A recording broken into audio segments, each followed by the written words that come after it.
72 up, 72 down as we take a look at Ray Miller's Orioles Safeway starting lineup. Roberto Alomar will lead off and play second base. Brady Anderson will hit second at center field. Harold Baines will do the DH today with Rafael Palmeiro playing first base and hitting cleanup. Cal Ripken will play third base. Willie Green gets a start in right field. B.J. Surhoff will play left field and hit seventh. Mike Bordick will hit eighth and play shortstop. And Charlie Green will do the catching in just his second major league start and hit ninth. And they'll be opposed by the former Oriole, who has been very good, except when he faces the Birds, Jimmy Haynes. Yeah, and I think a lot of it has to do about emotion, facing your former team. Look at his record, 0-2 with an ERA, around 11.5 runs a game. But look at his numbers during the daytime, 8-3. Day game today, he should be tough with that high fastball and the good curveball right off the same eye level. We will check out how Art Howe lines up his Oakland A's. That's next.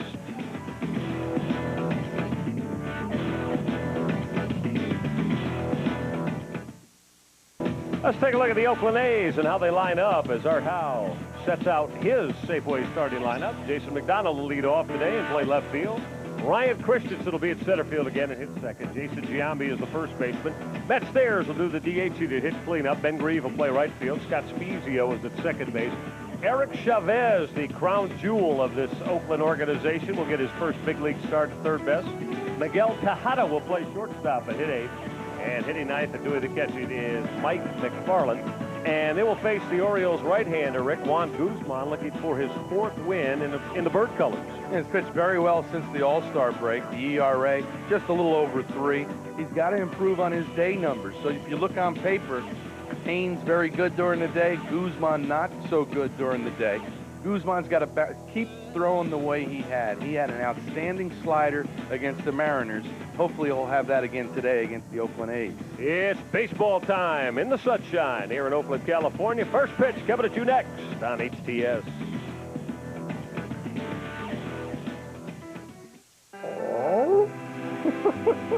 Daytime baseball in the sunshine of East Bay here in Oakland, California. Birds with the Game 1 win last night, so now they've won another season series. That is a definitive against the Oakland A's. 7 up and 3 down with this one left.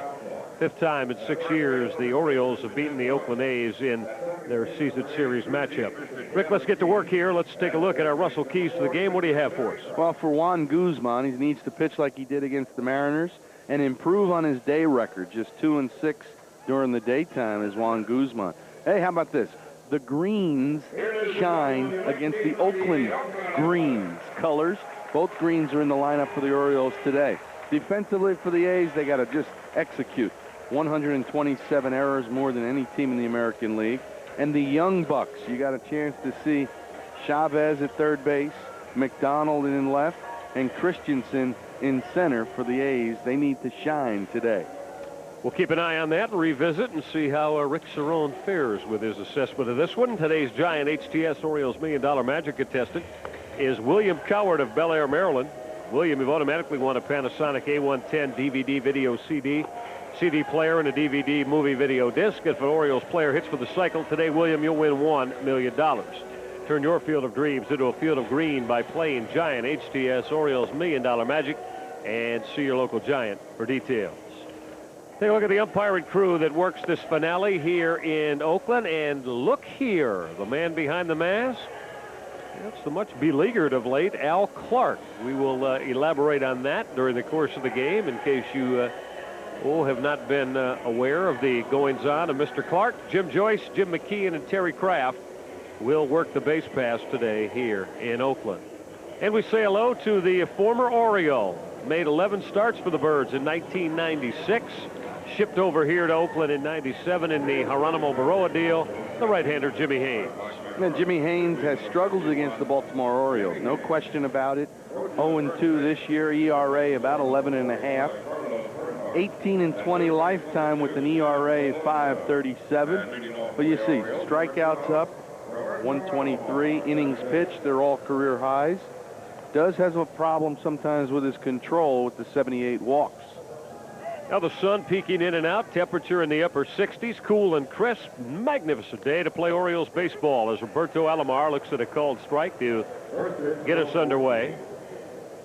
Robbie took the collar last night looking for his first base hit in this series.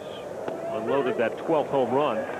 in Seattle to help the O's win one of the two they won in the 4-game split against the Mariners. Haynes 0-2.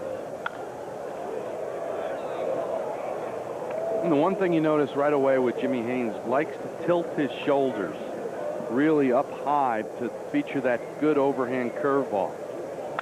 Alomar hits it sharply right at Jason Giambi. He's going to handle it himself. Robbie Alomar down on a hard ground ball at Giambi. Well, we mentioned that the Orioles have won 7 of the 10 between these two ball clubs. Won 3 of the 4, by the way, right here in the Coliseum. And Rick, it's been about the offense getting it going for manager Ray Miller. They have come into today 293 against this Oakland ball club in winning the 7 of 10. And they've hit 12 home runs in the 10 games. So offensively, the Birds have against Oakland usually been able to get out to the solid start and then rely on starting pitching, and as we saw last night, the bullpen to hold leads. Here's Brady Anderson facing his former mate, Jimmy Haynes. And the one thing is surprising, both teams scoring a lot of runs in the 10 ball games. Orioles scoring 55, the A's 49. Anderson with a drive to deep center. Christensen track. Wall. See you later. Brady Anderson has left the yard, number 16 on the year for the California native. Anderson taking Jimmy Haynes on a ride to dead center. 1-0 O's. Oh, very similar to last night. Harold Baines in the first inning, the line drive home run. Today it's Brady Anderson. Well, that was, very similar, very similar to the home run Baines hit last night. Line drive shot off the bat of Brady Anderson. High leg kick, gets it out in front, drives it straight away for his 16th of the year. 193rd that the Orioles have unloaded this year on the home run side. Harold Baines, hard ground ball to the left of Miguel Tejada, who picks it and throws out the O's DH. Baines hit it sharply. All 3 balls here against Jimmy Haynes to open it up have been hit well. But back to the Oriole home run story, Rick. Number 193 for the ball club now. And that sits in the 2nd spot behind Seattle here in the American League. And number 3 in all of Major League Baseball, you put Atlanta between Seattle and the O's in the top 3. And here's a guy who needs a home run. Palmeiro, first pitch swinging in the air to short left center. It's going to drop in front of Jason McDonald. Base hit, Rafael Palmeiro. As Rick was mentioning, Rafael has gone 12 days without the long ball. Still stuck on 41 since unloading on the 28th of August. And remember, it was a little base hit to right field that got Palmeiro going in his last little pump. And here the blooper in the first inning. Maybe that'll get him going today and on another streak for Palmeiro. Well, the ovation for baseball's reigning Iron Man, Cal Ripken. Cal had a couple base knocks last night. Nice pieces of hitting, both. He went the other way with a line drive base hit to right. On a slider from the right-hander T.J. Matthews, and then a base hit up the middle his last time. That base hit to right field, stayed back, drove it to right field for the single. It's going to get out of play over the Orioles bullpen.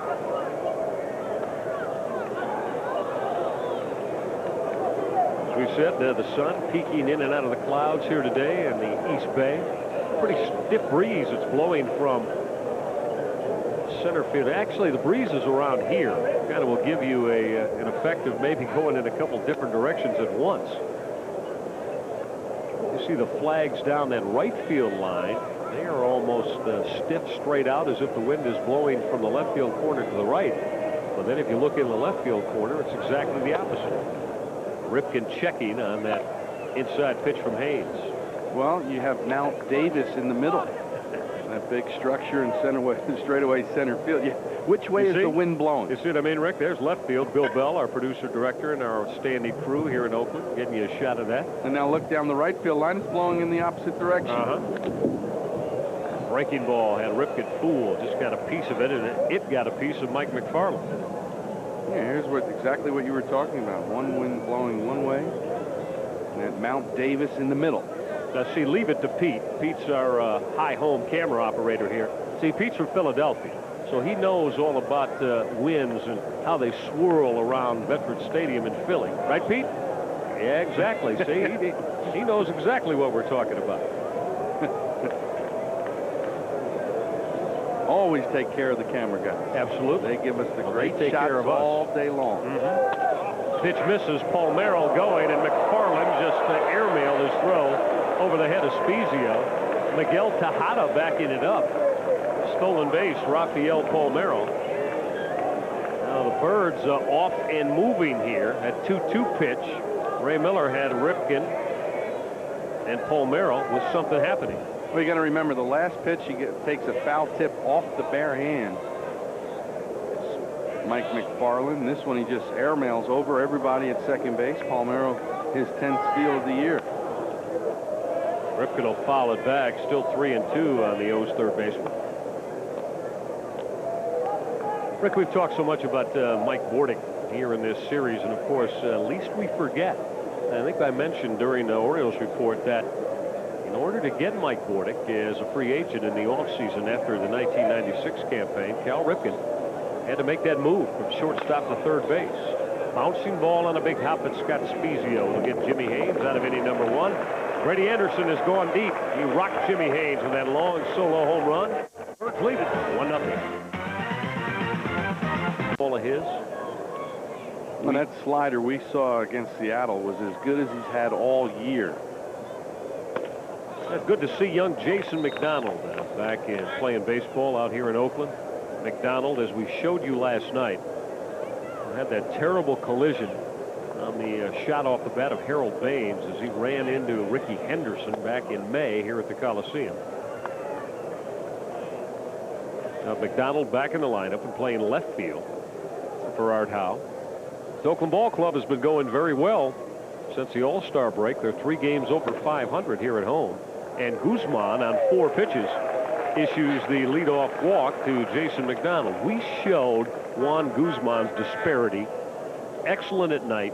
Not able to put up the same type of numbers during the day. It begs the obvious question, why? What's the big difference in a pitcher maybe that struggles in day baseball? Maybe he's a late riser. You know, really there's no excuse. You would think pitchers have a huge advantage in day games because it is a little tougher to pick up the baseball.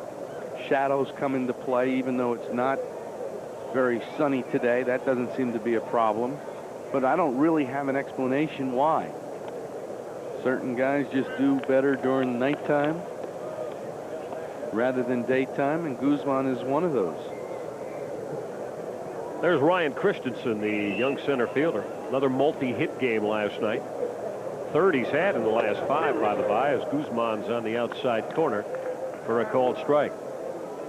Now, we showed you during Orioles report that you might expect Art Howe, and there's a long look from Christensen down to Ronnie Washington, that third base coach. Well, maybe Art Howe is going to try to get very aggressive here. Juan Guzman has given up the most stolen bases in the American League. As Christensen fouled it off, Guzman ahead 0-2. And the other thing we'll keep our eye on, behind the plate, Charlie Green getting a start. What I noticed earlier in the year when he first came up, very good, low target, but has a little tough time with balls in the dirt. For some reason, it seems like he's very jumpy behind there, and he gets up above the ground. Very easily a ball can go between the legs of Charlie Green.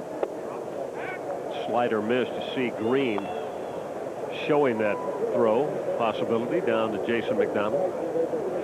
Talked to Charlie last night. Rick Ray Miller had told him that he'd be getting the start today. As you see him peer into that Oriole dugout, he's very excited about his second major league start here this afternoon. Wonder how much sleep he got getting back to San Francisco late last night, knowing you're going to be in. Now this got away from Palmeiro. McDonald has turned second as Rafael gets on the baseball near the Orioles bullpen. We saw a throwing error on Juan Guzman in his second to last start. And we'll see there as he and Palmeiro not on the same page. It just looks like the throw handcuffs him. Never gets the glove on it. Error on Palmeiro. We talked about day games. It's just a little bit tougher to see the baseball. behind third base. If you're looking where Palmeiro was looking, a lot of white shirts behind Guzman. Christensen just got a piece of it to stay alive. So Jason McDonald in scoring position now with nobody out. A's trying to answer the Brady Anderson solo home run. Even though Christensen has a 1-2 count on him, you'd like to see, if you're Art Howell, him try to advance McDonald to third base with a productive out. Guzman all set with a 1-2. Drove Christensen back. 2-2 now on the young Oakland center fielder. Juan Guzman looking for his 4th win since coming over from the Toronto Blue Jays into an Oriole uniform. Won his first 2 starts. Had a couple of no decisions. Got drilled around pretty good by the Chicago White Sox.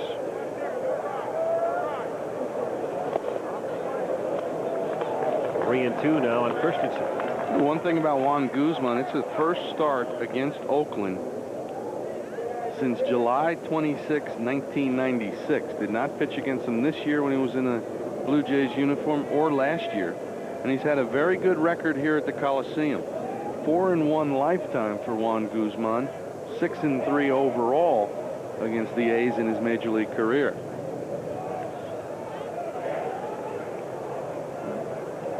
Certainly has stabilized the Orioles starting rotation, and that cannot be questioned. They were floundering around, and after the All-Star break, he has been a beacon for manager Ray Miller. This is lifted toward the seats. There's room for Palmeiro if he can get there. Rafael cannot. We talked about it last night. A lot of foul territory here.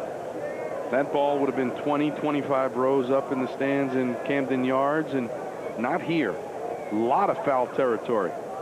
Got to stay with that baseball. You just cannot get underneath it, even though it bounces in play. The other thing we talk about, Charlie Green working with Juan Guzman now for the first time. I noticed before the ball game, Charlie Green go down to the bullpen. Wanted to get an idea of what Guzman features. Very difficult when you're a catcher handling somebody new. Guzman's 3-2 to Ryan Christensen. This is lifted up the line in right. And this, too, will fall safely in the Orioles bullpen. And the one thing, you know, just to refer back to it, Charlie Green, that slider of Juan Guzman. Sometimes it acts straight down. It goes straight down. You have to be ready to block everything. So other times it'll be smaller and tighter break. It's almost like 2 or 3 different pitches in one. Juan Guzman in an early spot here in the opening inning. He has issued back-to-back walks to Jason McDonald and now Ryan Christensen. So a couple aboard. Some speed at the top of the A's lineup. In position now for the big boppers. Giambi, Stairs, and Grieve. As tonight, Art Howe has lined up the 3 left-handed sticks against the right-hander Guzman.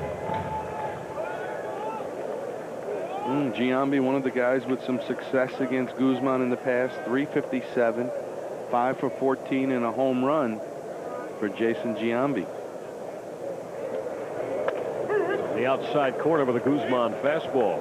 Jason wearing some smiles these days. Rick, his younger brother, now part of the major league scene. Matter of fact, he had 3 base hits last night. The Kansas City Royals win. Also very good friends with Mark McGwire. Especially happy for him to set the all-time single-season home run record last night. Guzman will work 0-1 to Giambi. Missing down and in. 1-1 on the powerful left-handed hitting first baseman of the A's. When you talk about that, you mentioned Mark McGwire. McGwire, of course, we know, a renowned weightlifter. Just loves getting in the weight room. Well, some of the clubhouse guys down here, Rick told McGwire and Giambi used to get in there together, and it was like, you know, going to Venice Beach here in California. I mean, these 2 guys, I mean, they threw that iron around.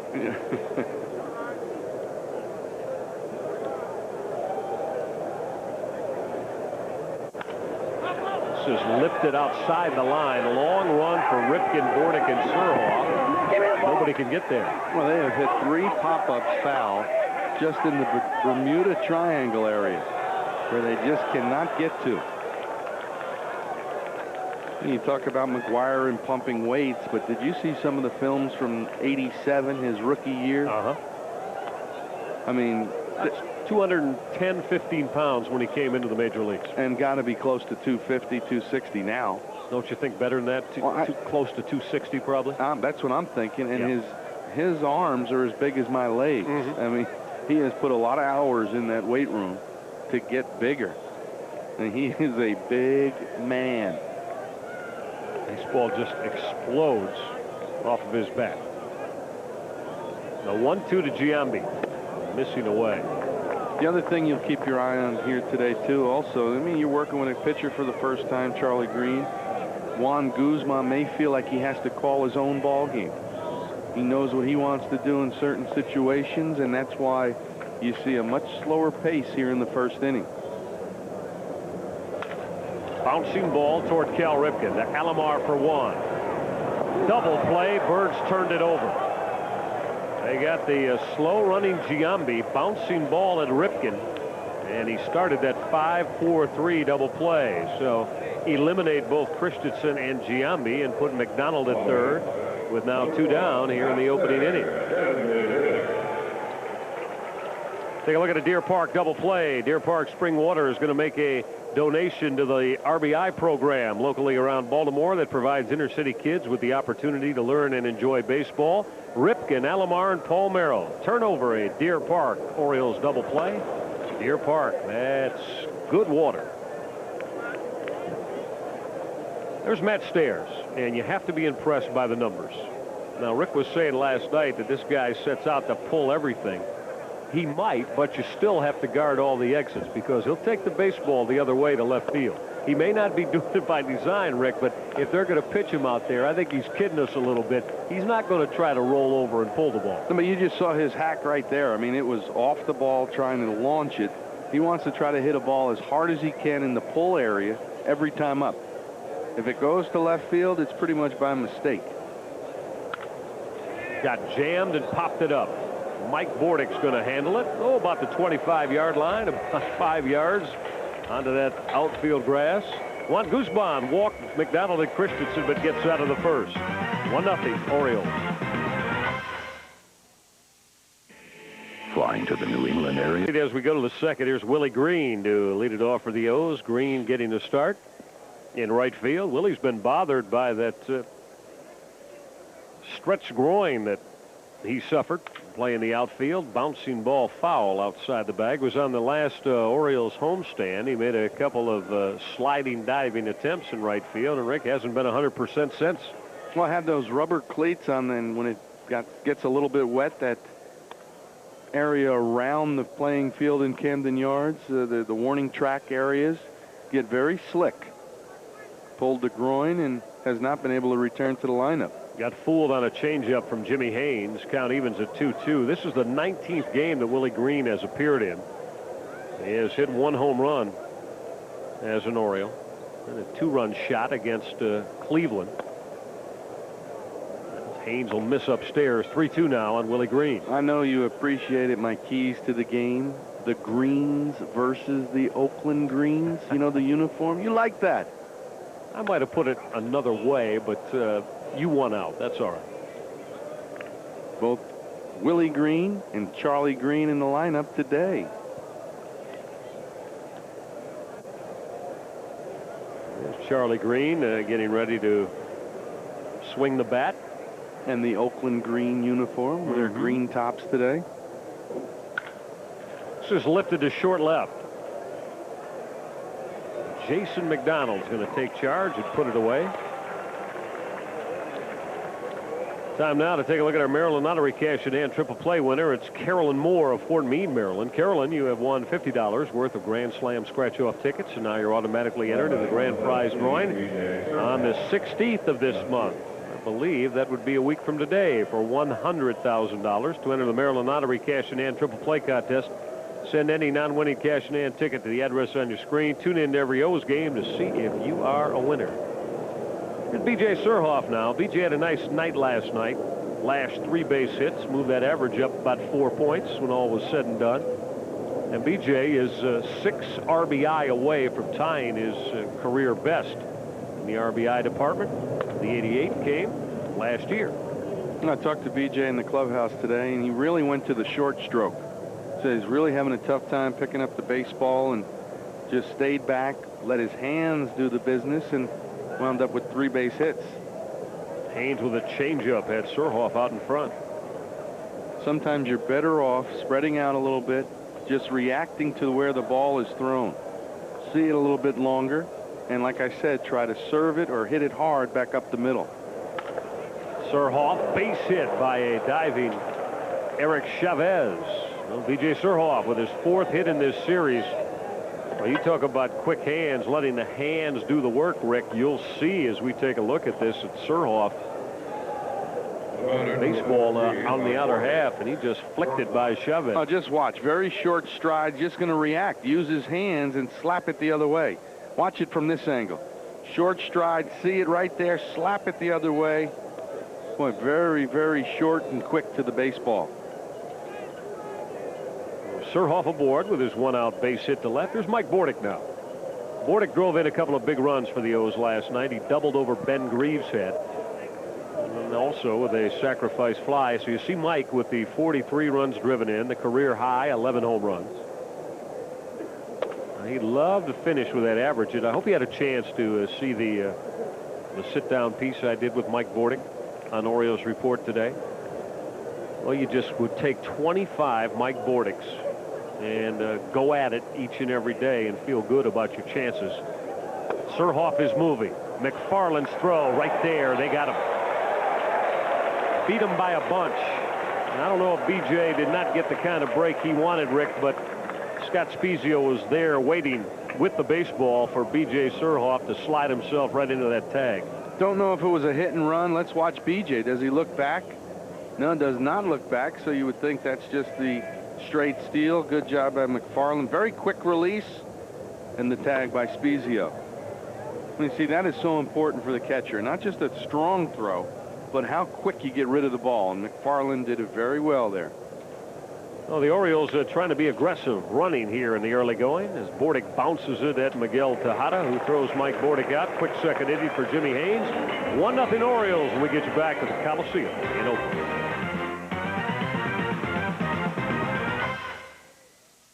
To D.C. Now it'll happen coming up on Friday. Come out from 11 a.m. on. Free hot dogs, prize drawings, autographs, whole lot more. The Oriole Bird's going to be there. That's worth the trek down to the district. Boog Powell, Eddie Murray, and Sidney Ponzone. WTOP will be broadcasting live, and the store is located in Farragut Square at 1666 K Street Northwest. And you will note that Scott Erickson will not be attending as previously stated because he's going to start on Friday night. Charlie Green will pop it up at foul ground for Jason Giambi, who will make the over-the-shoulder grab. Now Green retired as he pops it up to Giambi to open up the Orioles half of inning number 3. Not one of Charlie Green's strengths. Swinging the bat, hit just .210 in AAA baseball. Very good receiver, thrower. Has a lot of work to do offensively. But I think, you know what? Guys that get an opportunity to play in the big leagues swing the bat better. Better conditions, more strikes from pitchers. Yeah, Robbie Alomar in the throes of a slump that has seen his average drop from 312 down to 282. So Robbie has lost some 30 points on that average in the last 5 weeks of baseball, trying to bunt his way aboard, and it's a good one before it kicks foul. Now, Rick, let's talk a little bit about the catching situation, because you just mentioned about defensive catchers, and I think, as we heard Pat Gillick yesterday say, and we hope you had a chance to catch the GM of the O's on Orioles Report, it's an area the Orioles want to upgrade. There's no question about that. And everybody seems to have the name of Mike Piazza on the tongue and the lips, but that's going to take a lot of money now, up near $10 million a year. And Piazza is not necessarily the best defensive catcher going, as Robbie Alomar gets rung up on strikes as Jimmy Haynes works that outside corner with a good fastball.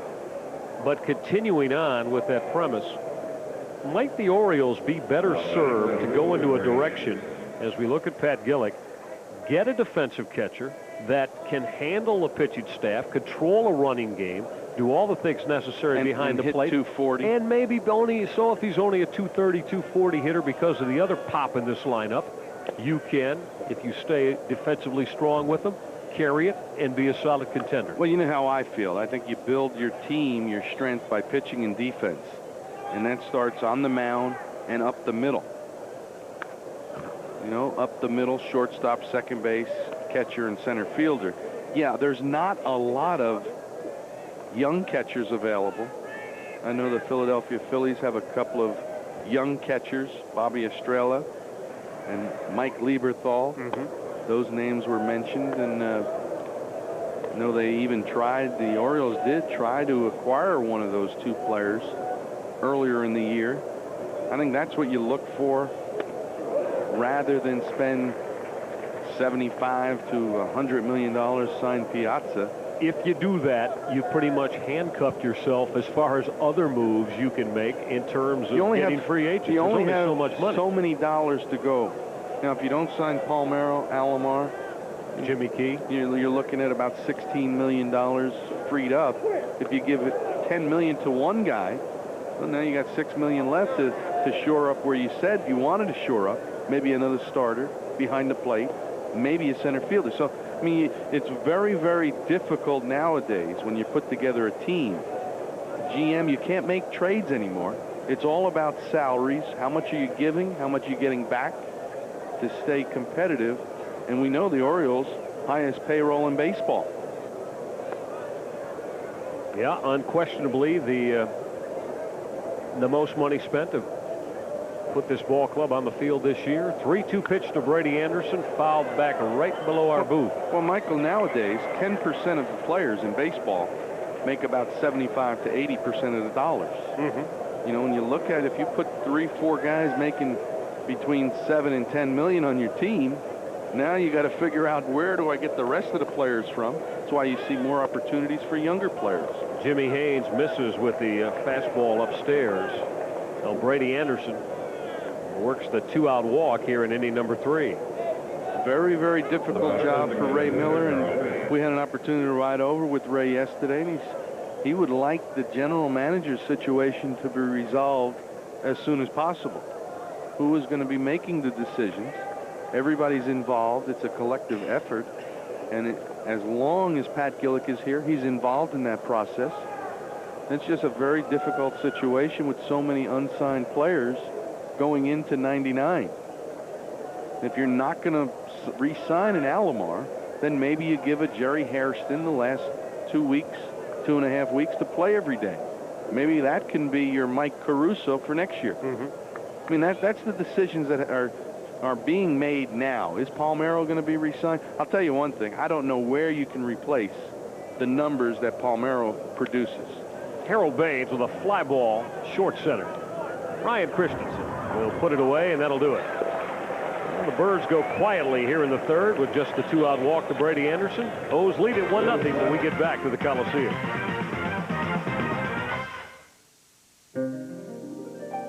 Connecting with the wrong internet provider can leave even the most experienced net user frustrated and abandoned. Now there's a better way. Success against Juan Guzman. That's his 8th base hit in their career matchup. The double to the corner and left, leading off the third. A first ball, fastball hitter. Mike McFarland, look at two-piece swing, strides, and then the bat comes flying through. Able to get on top of the high fastball from Guzman. Leadoff double. Now you see if they'll play the little game. The Oakland A's try to advance them maybe with a bunt and a sacrifice fly. Jason McDonald, the leadoff hitter at the plate. McDonald walked and advanced on an error by first baseman Rafael Palmeiro into scoring position. But Juan Guzman left him stranded at third base in the opening inning. Well, McDonald recovered from that concussion he suffered in the outfield collision here in May and all the way back, and we're very pleased to see that. Just another one of the bright young prospects that Oakland has in their organization playing at a major league level. Rick, they're a little bit like Chicago that we've talked about over the last couple of weeks. These kids getting a chance to play this year as McDonald pulls the bat back. You look at Grieve and Christensen, Hinch, McDonald. We're seeing Chavez today. All everyday players. If they get some pitching next year, they could certainly be a factor in the American League West. Oh, I agree. Christensen very impressive in the outfield. Covers an awful lot of ground.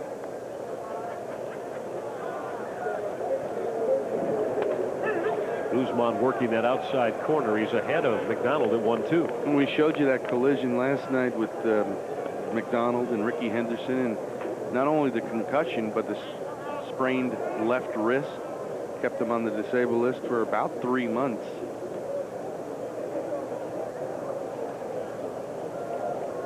As you can see, short, stocky. Doesn't he remind you of Ricky Henderson from just quite a bit? Being from the left side of the plate. Big legs, strong. Think he can learn a lot about being a leadoff hitter from the best leadoff hitter in the history of baseball, Ricky Henderson. He should be taking notes, Jason McDonald. Bouncing ball to the right side. Palmero will pick it and beat McDonald to the bag. So the young outfielder does his job. Going to the right side to advance Mike McFarland. Well, McFarland now 90 feet away, carrying the potential tying run here in the third. All right, not the bunt, but a productive out for McDonald. And now you always have to remember the squeeze. Whenever you play Art Howell's teams, likes to utilize the squeeze as an offensive weapon. Saw him successfully do it in Camden Yards not too long ago.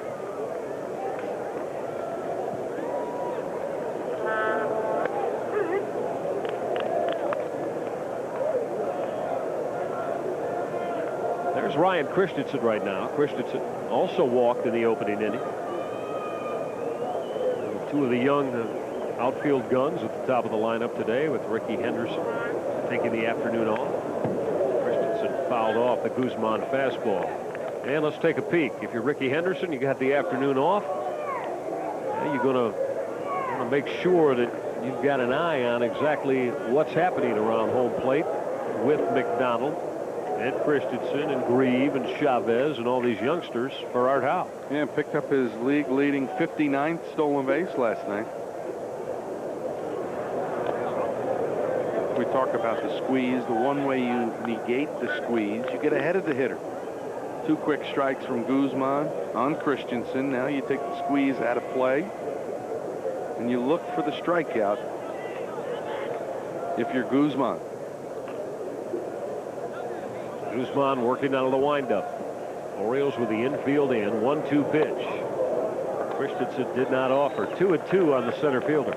Remember me mentioning about all the pitches in the dirt. That nasty slider from Guzman puts an added amount of pressure on Charlie Green now, making sure he's got to block the ball, keep it in front of him. Late hack from Christensen, emergency style, and he stayed alive.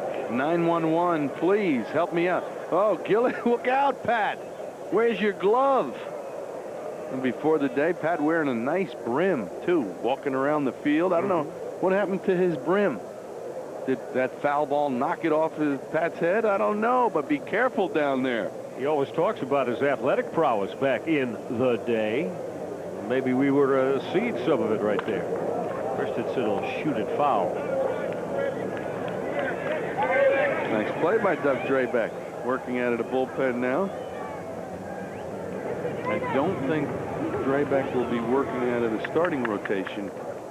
Nice. Yeah, give it to a fan. Not a whole lot of fans here today. No. Each one of them may get an opportunity to get a foul ball. Could be. And still have some baseballs left over. 2-2 to Christensen. Line drive, base hit, left field. We're tied up. McFarland to the plate. Surhoff will pick it off the wall. Stand up 2-base hit for the fleet Ryan Christensen. A couple of loud doubles off Juan Guzman here in the third. A's have tied it up. Well, Christensen just getting better and better, more confident at the plate. Tries to go inside with the fastball.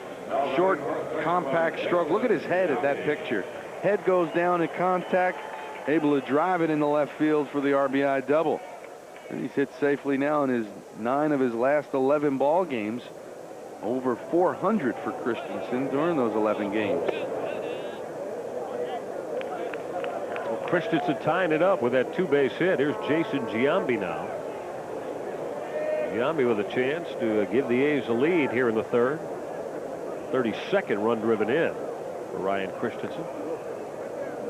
Giambi bounced into a Cal Ripken started 5-4-3 double play to help Juan Guzman out in the opening inning.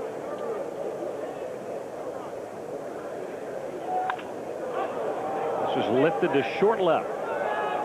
DJ Surhoff with the glasses down to put it away. Well, Guzman not having any problems so far with Giambi. Double play ground ball, and now the fly ball to Surhoff. Now, when you go over a lineup, you always look at the guys in the lineup you don't want to beat you. You spend more time talking about the 3, 4, 5, 6 hitters than you do the leadoff guys or the bottom of the order. And usually, those are the guys that come back to burn you. And speaking of burning you, Matt Stairs sitting on 99 RBIs for the year. Stairs facing Guzman here in this 1-1 tie. Try to turn it all loose right there and unload on Guzman.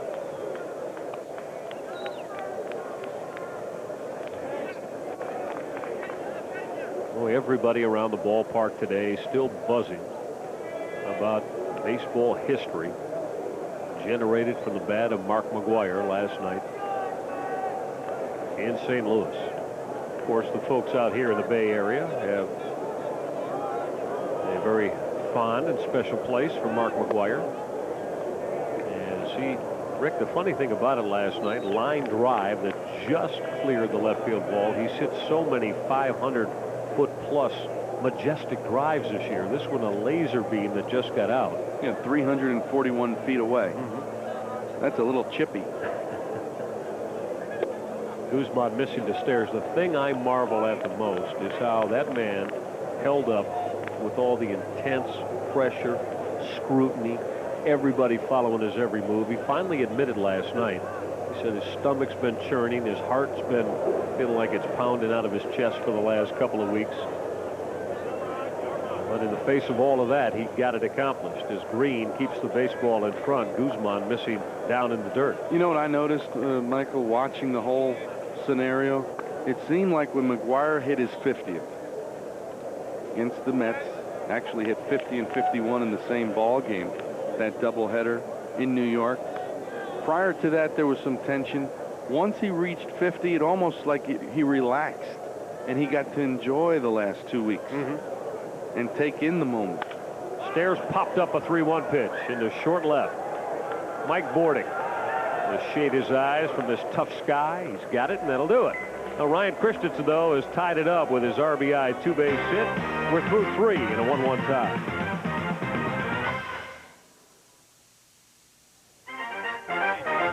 Hope Team Sports coverage of Orioles baseball is brought to you by Safeway Food and Drug, and nobody does it better.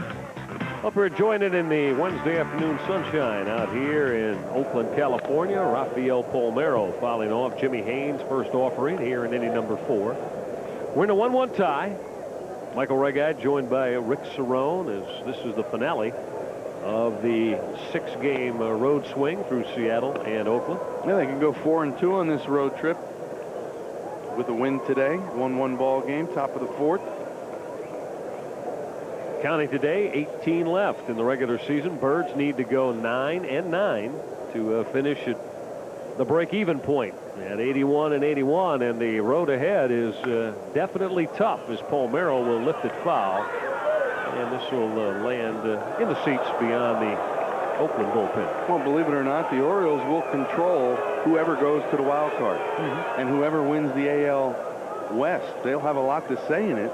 They play Anaheim 3, Texas 2. Play Toronto, Boston, New York. So, I mean, they will control who gets into postseason play. Line drive base hit off the bat of Rafael Palmeiro. Well, Palmeiro now 2 for 2 on the afternoon as he lines a solid base hit off Jimmy Haynes here to open up the 4th. Acura West, as we talk about Rick Cerrone's favorite car dealership around the Baltimore area. The area's first Acura dealer is the place to visit for the finest selection of Acura preferred pre-owned automobiles. now with 6.9% financing available to qualified applicants.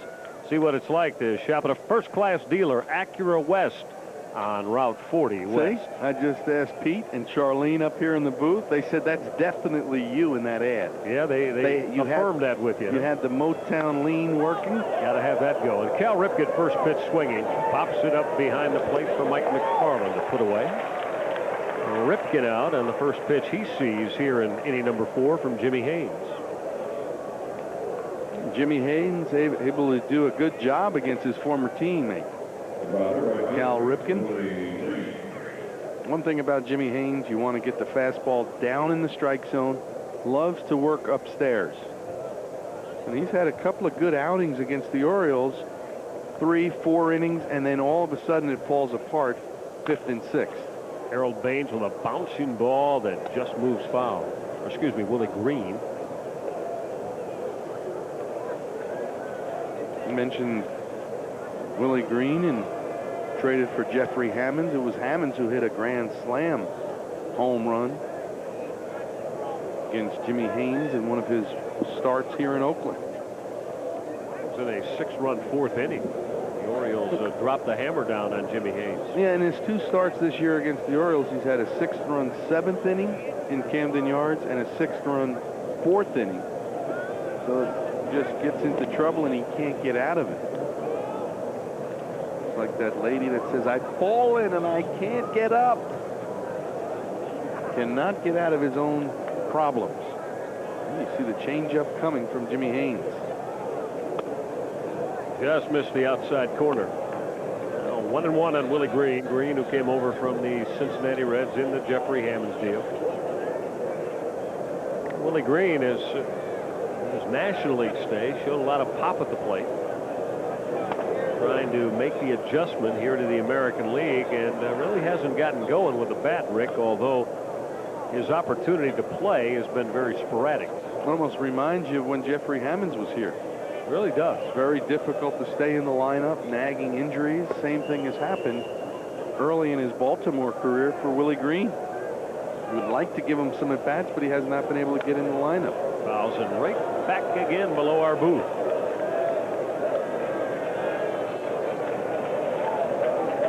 Cerrone up as always and in that ready position, trying to come up with that foul ball back our way. Well, we're a long way away. I mean, that was just underneath us, but very, very long distance.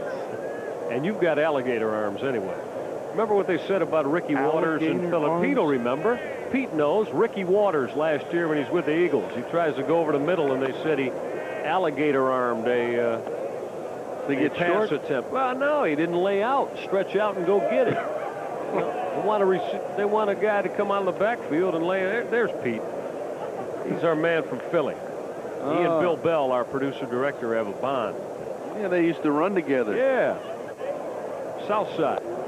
Change-up. Willie Green swinging through it. So Jimmy Haynes has fanned his second here on the afternoon by getting Green swinging. Oh, good change-up. Real good change-up from Jimmy Haynes. It just goes down and away. Look at the grip. Watch the action. Willie Green swings right over the top of it. I mean, that's a good look at what the changeup does. Get you out on your front foot early, and then you really have nothing left to swing the bat with.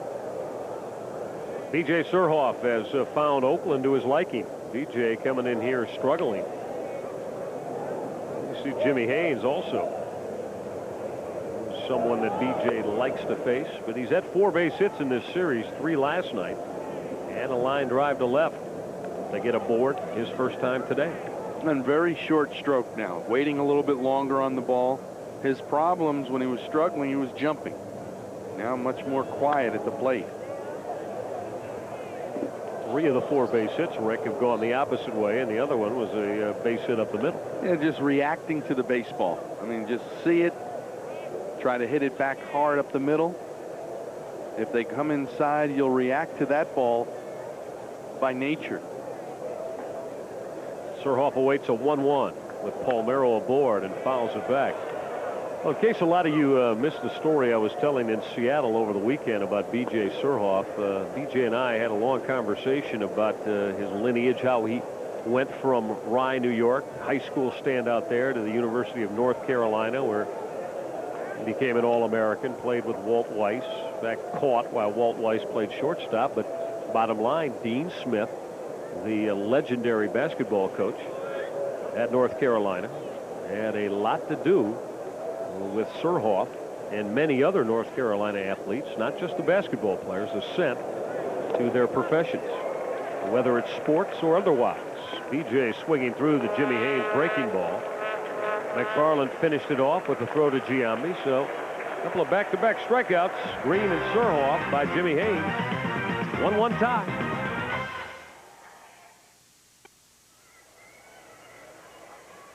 Host fans, want to remind you, sportscasting legend Jim McKay will be signing his book, The Real McKay, My Wide World of Sports, at the O's Ranger game on Monday, September the 14th. Now, the signing is going to take place at the Orioles store on Utah Street from 7:30 to 9:30. 7:30 to 9:30. Jim McKay, outstanding in his many decades on ABC's Wide World of Sports. The Real McKay, My Wide World of Sports, the Jim McKay book. If you want to be at the yard to meet Mr. McKay. Ben Grieve to lead off here in the bottom of the fourth. We're in a 1-1 tie. Grieve, Scott Spezio, and then Eric Chavez to face Juan Guzman. Guzman in search of his fourth win in an Orioles uniform. Michael, new time change, huh? Saturday, September 19th. That game against the New York Yankees has been changed from 7:05 p.m. to a 1:15 p.m. game time. All right, so we'll make sure we clear up the time change for you. Guzman with a called strike on the fastball. So we are told now, you make this a note, that the final two games of the regular season at the yard, home games, against the New York Yankees, 1:15 Saturday, September 19th, as Guzman misses with a 3-2 pitch to Ben Grieve.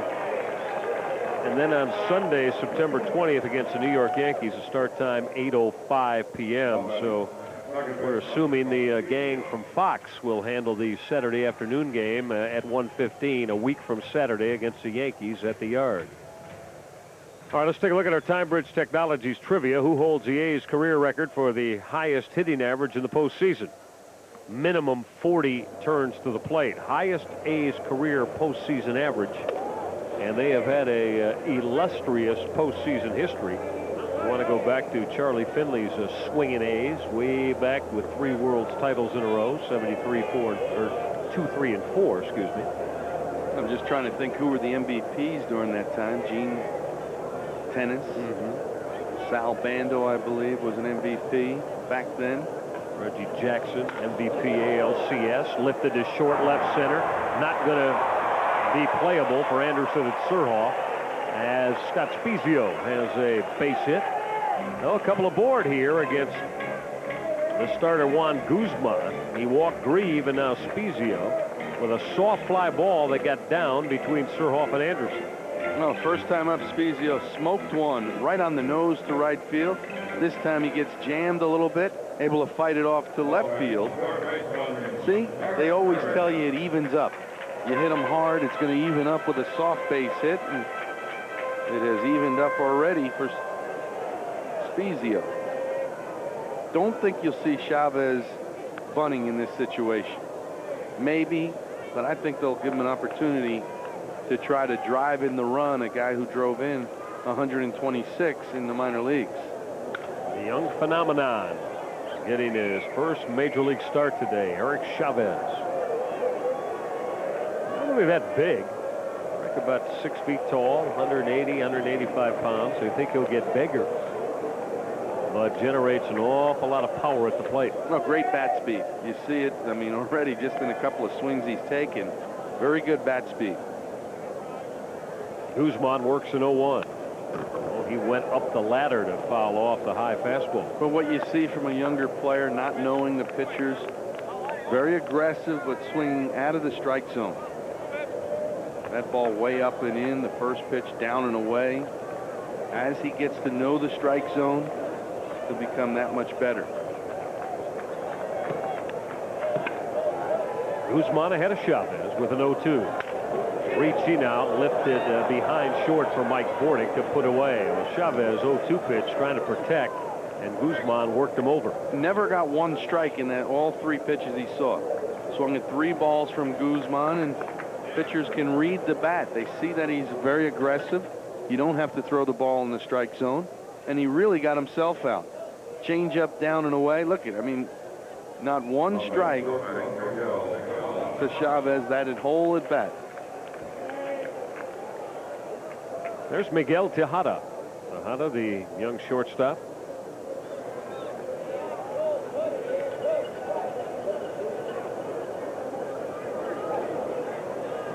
Couple aboard here in the 4th.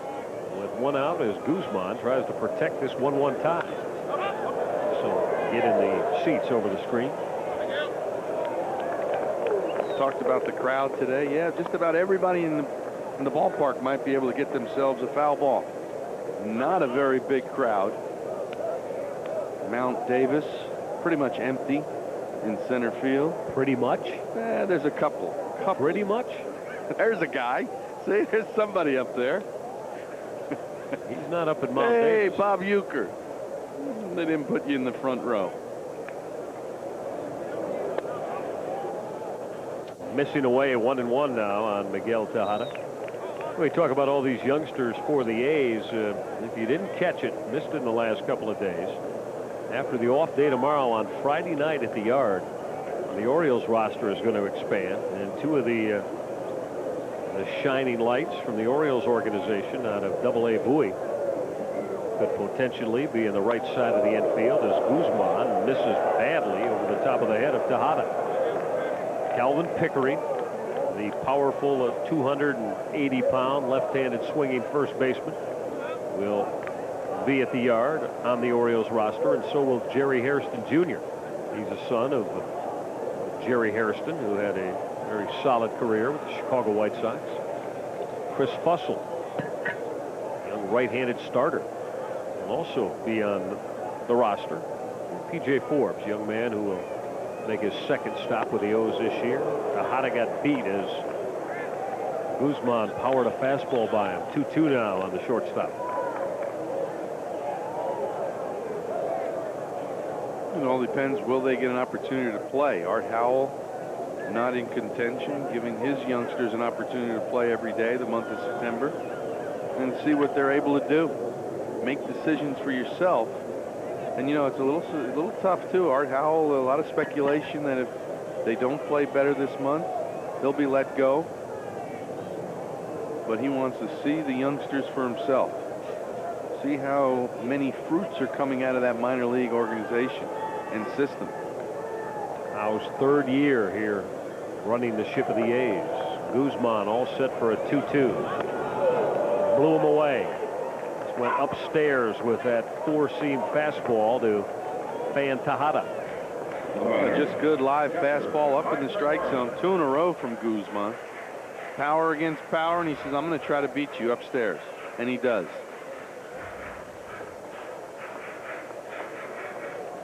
For Juan Guzman, this is his first strikeout of the day. He couldn't have picked a better spot. He gets Tejada. So after the walk to Grieve and the base hit from Spezio, again, Guzman has gotten tough. He's got to get Mike McFarland now, who doubled his first time. Slider in the dirt. Got away from Green. The throw to Ripken, not in time. Only Grieve advanced. Spezio wasn't following into second base. There's that ball in the dirt, and I've talked about happy feet from Charlie Green. Very active behind the plate, maybe sometimes too active. That one just able to get underneath him. Grieve able to advance.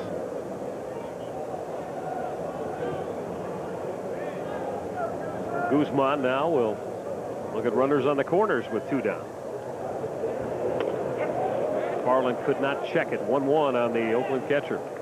You always have to wonder about the 1st and 3rd situation with Oakland. Play Oakland teams, they like to try to steal home. Not a straight steal, but we saw it last night where We don't know what Giambi was doing off of third base, but they'll try to put some players in motion. Guzman ahead of McFarland. Now Mike McFarland, the veteran who came over here from the Kansas City Royals, hasn't started in 8 days. Last time he got a starting call is Art Howe has been going with young A.J. Hinch behind the plate. Back on the 1st of September. Nice backup catcher to have, though. Veteran, receiver. Nice with the pitching staff as he laid off the Guzman slider. I think the word seems to be on Mike McFarland, Rick, is that pitching staffs enjoy working with him and enjoy throwing to him. I think he'll stay around in the game. I think he's going to be a lifer. A guy that will stay in uniform, be a coach someday. 3-2 now as Guzman again missing in the dirt.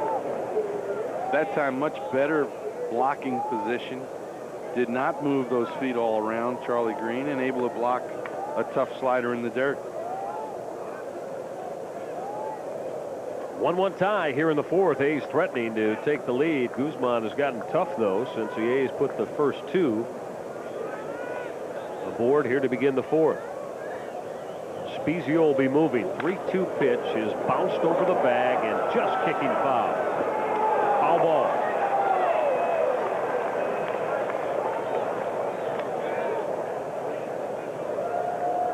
Ripken threw. And Spanky ran it through. Breaking ball just in the middle of the plate, just goes foul. Cal can't wait to hear the umpire's call. So he goes ahead and throws it, and there's Spanky McFarland going all the way down the line. He's going to be huffing and puffing coming back here now, huh? Those of you wondering why his nickname is Spanky, our gang comedy.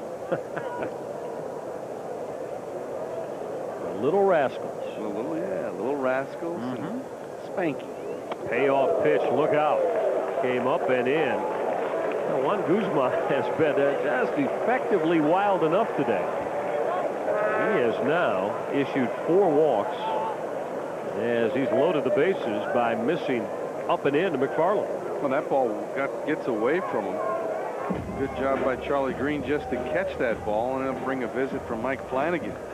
Hey, how nice was that to watch in our O's report today? If you missed it, we showed the 1991 no-hitter right here at this ballpark.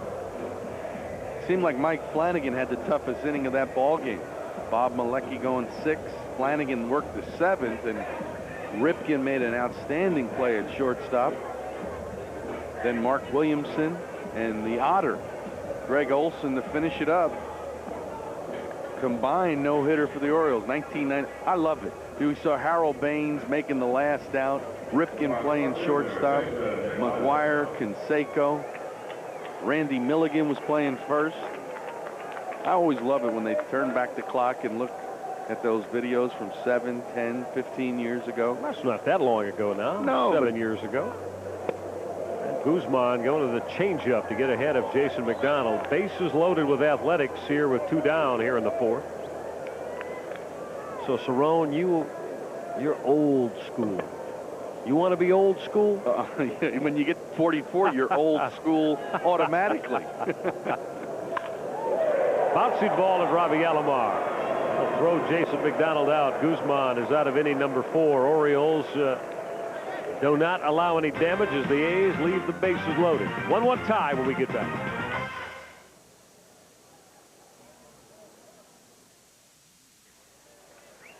Month of September means it's back to school time. O's fans, for the kids, got to be a hit with this new Cal Ripken photo backpack. Got to like that. And the Orioles orange and black. Get one this afternoon. $17 plus shipping and handling. Operators standing by. Call that number you saw on your screen. Get your Cal Ripken backpack. We go to the 5th. 1-1 tie. Jimmy Haynes and Juan Guzman have been working effectively here through the first 4. It's Mike Bordick to lead it off in the top of the 5th for the O's. Bordick bounced out to Miguel Tejada his first time.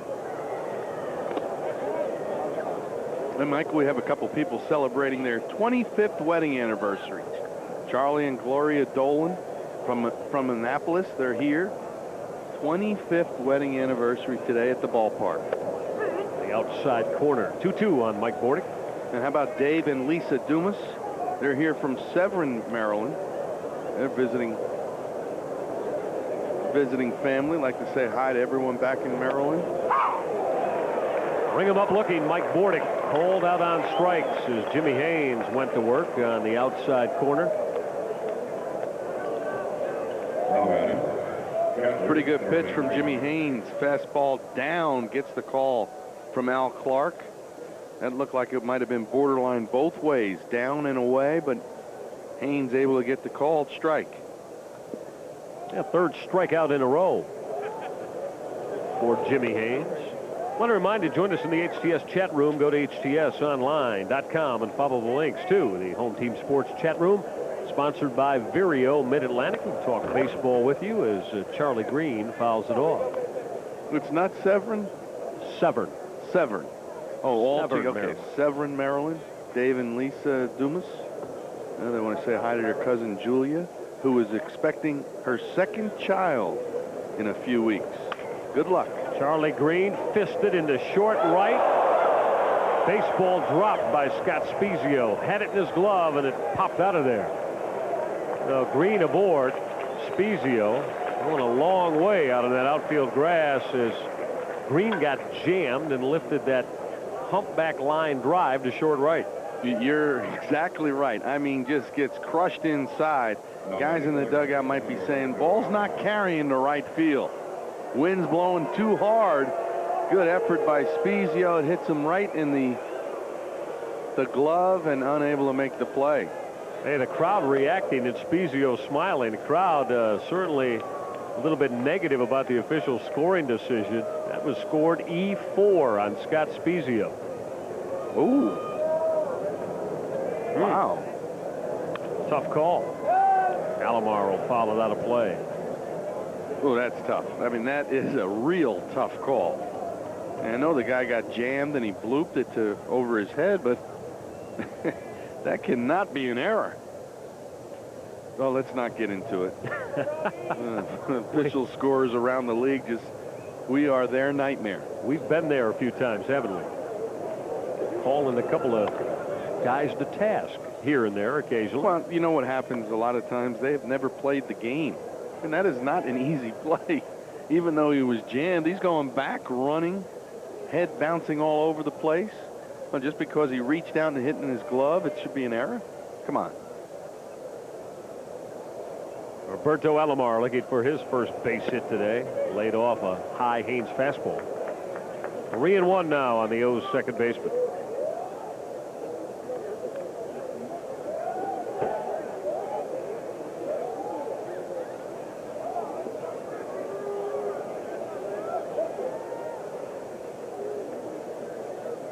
Three-1 pitch. Missing away. Alomar has a one-out walk here in inning number 5. The Birds have 2 aboard for Brady Anderson. Michael, we talked about Jimmy Haynes. Very good record in day games. 8-3 on the year. Compared to Juan Guzman, who has struggled during the day. But Jimmy Haynes has been burned by the big inning against the Orioles. 2 starts this year. Twice they have scored 6 runs in an inning against Jimmy Haynes. And right now, I mean, he looks like he's in complete control, but danger lurking at the plate in Brady Anderson. Solo home run in the first, his 16th shot of the season. Anderson, number 8 on the Orioles all-time home run list. As he drilled the 156th of his Orioles career. This is lifted outside the line. Long run from McDonald. Can't get there. Now let's take a peek at the 156th home run that Brady Anderson has gone out of the yard with in his O's career. A Geico Direct baseball highlight from the insurance pros at Geico. He got it all. Drilled it deep over the 400 mark. Well, very similar to Harold Baines' home run we saw last night. Line drive home run, straightaway center field. Last night for Baines. This afternoon, Brady Anderson.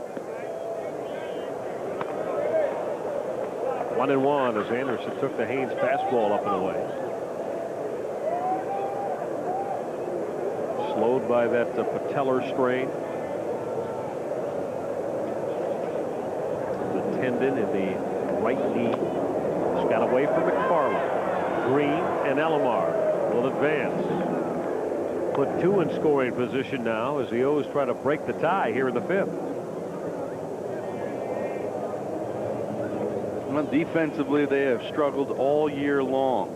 127 errors on the season. This is not an error. You see how that ball just gets underneath the glove, hits the shin guard of McFarland. Able to scoot away far enough for both runners to advance. Now with only 1 out, second and third, the infield will play back. They'll concede an out for a run here. If you're Brady Anderson, you want to get a base hit. Jimmy Haynes backed him off with a fastball. 3-1 on Anderson. Brady trying to go over the half-century mark in the RBI column. Sitting on 49 runs driven in. Back-to-back walks after the error by Spezio, the tough error. And the Orioles have loaded the bases now with 1 out for Harold Baines. Discover Card will donate $500 to the local chapter of the Make-A-Wish Foundation for every grand slam hit in this afternoon's game. All brought to you by the nice folks at Discover Card. Now the pitching coach, Rick Peterson, on the mound with Mike McFarland and his starter, Jimmy Haynes. Well, Harold Baines, you know him as a guy with men in scoring position, one of the best in the league, 370 on the year. And also with the bases loaded this year, Harold 3 for 8, a 375 hitter. Well, Harold Baines trying to do some damage to his former ball club, the Oakland A's. Bases loaded with Orioles with just 1 down here in the 5th in this 1-1 tie. Breaking ball, fly ball, right field. Should be deep enough to score Green. Grieve will put it away. Charlie Green to the plate. Birds take the 2-1 lead on the sacrifice fly RBI off the bat of Harold Baines. For Baines, RBI number 53 on the year to give the O's the advantage here in the 5th. Well, did what he had to do. Maybe got a little bit out in front, but able to hit it deep enough to right field to get the sacrifice fly. Curveball up, just a little bit out in front. See his timing, see great weight shift. Oh, he knows he just missed it, but hit it deep enough to score the runner. You saw Harold's reaction. Boy, he'd like to have that one over as Charlie Green scores.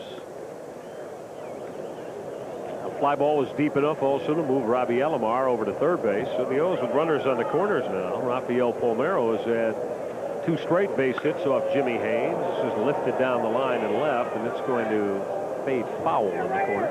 I mean, you're talking about a lot of outfield to cover. I mean, it just seems like this field, I don't know if it's just the foul territory, but it appears that the outfield is bigger. I don't know what it is. It always has appeared that way, that it is so much bigger and a lot more ground for the outfielders to cover.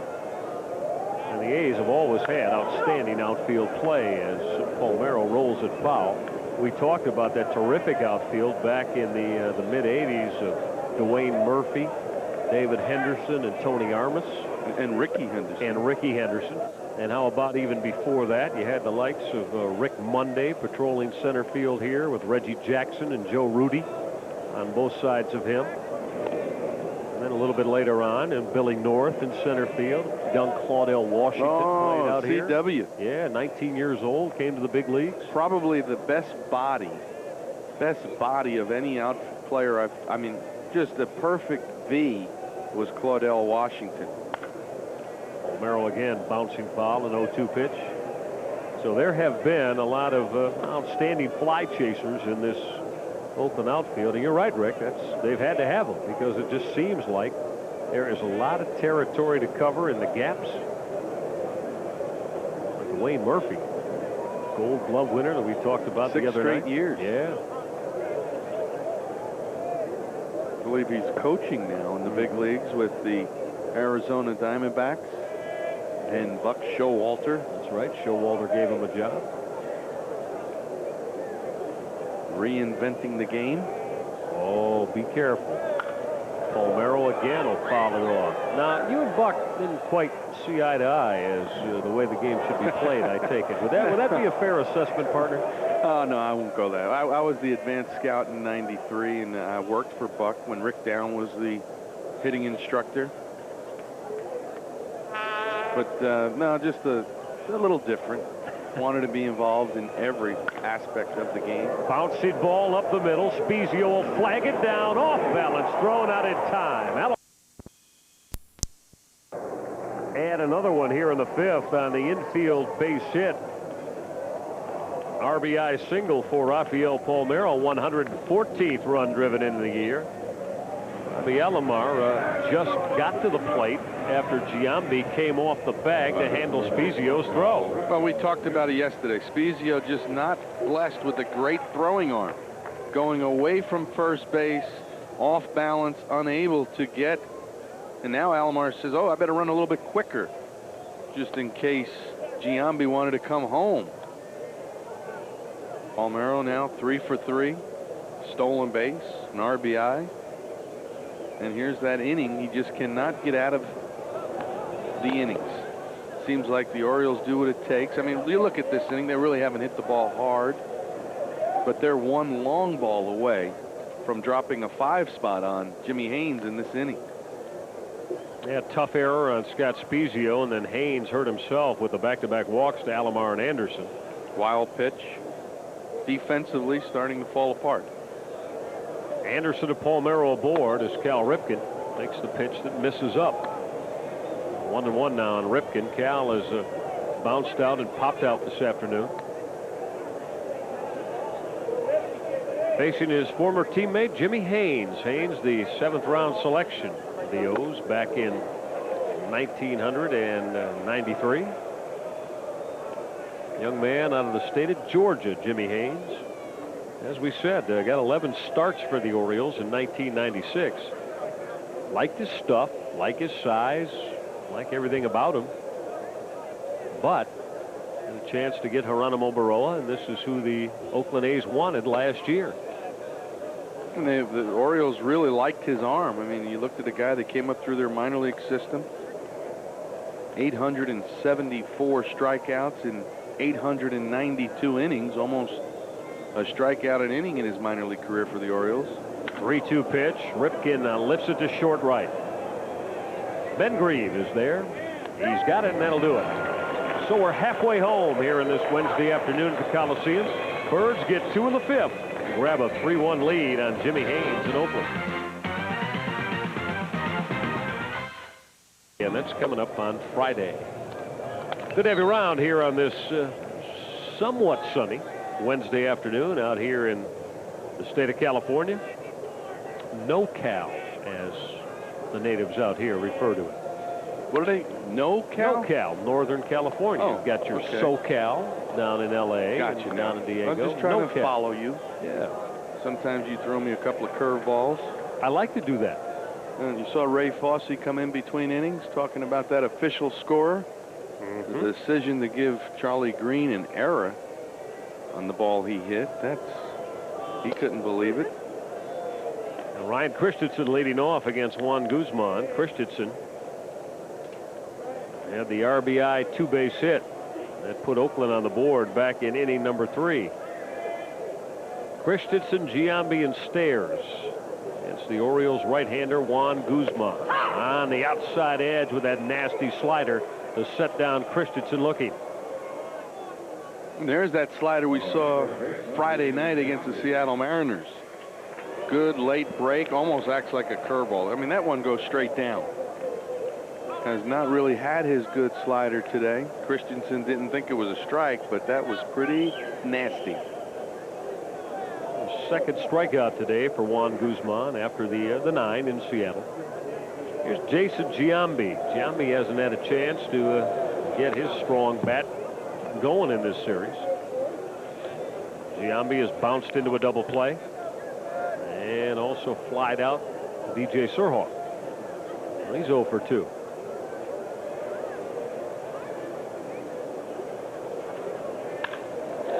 Line drive, base hit to the gap in left center.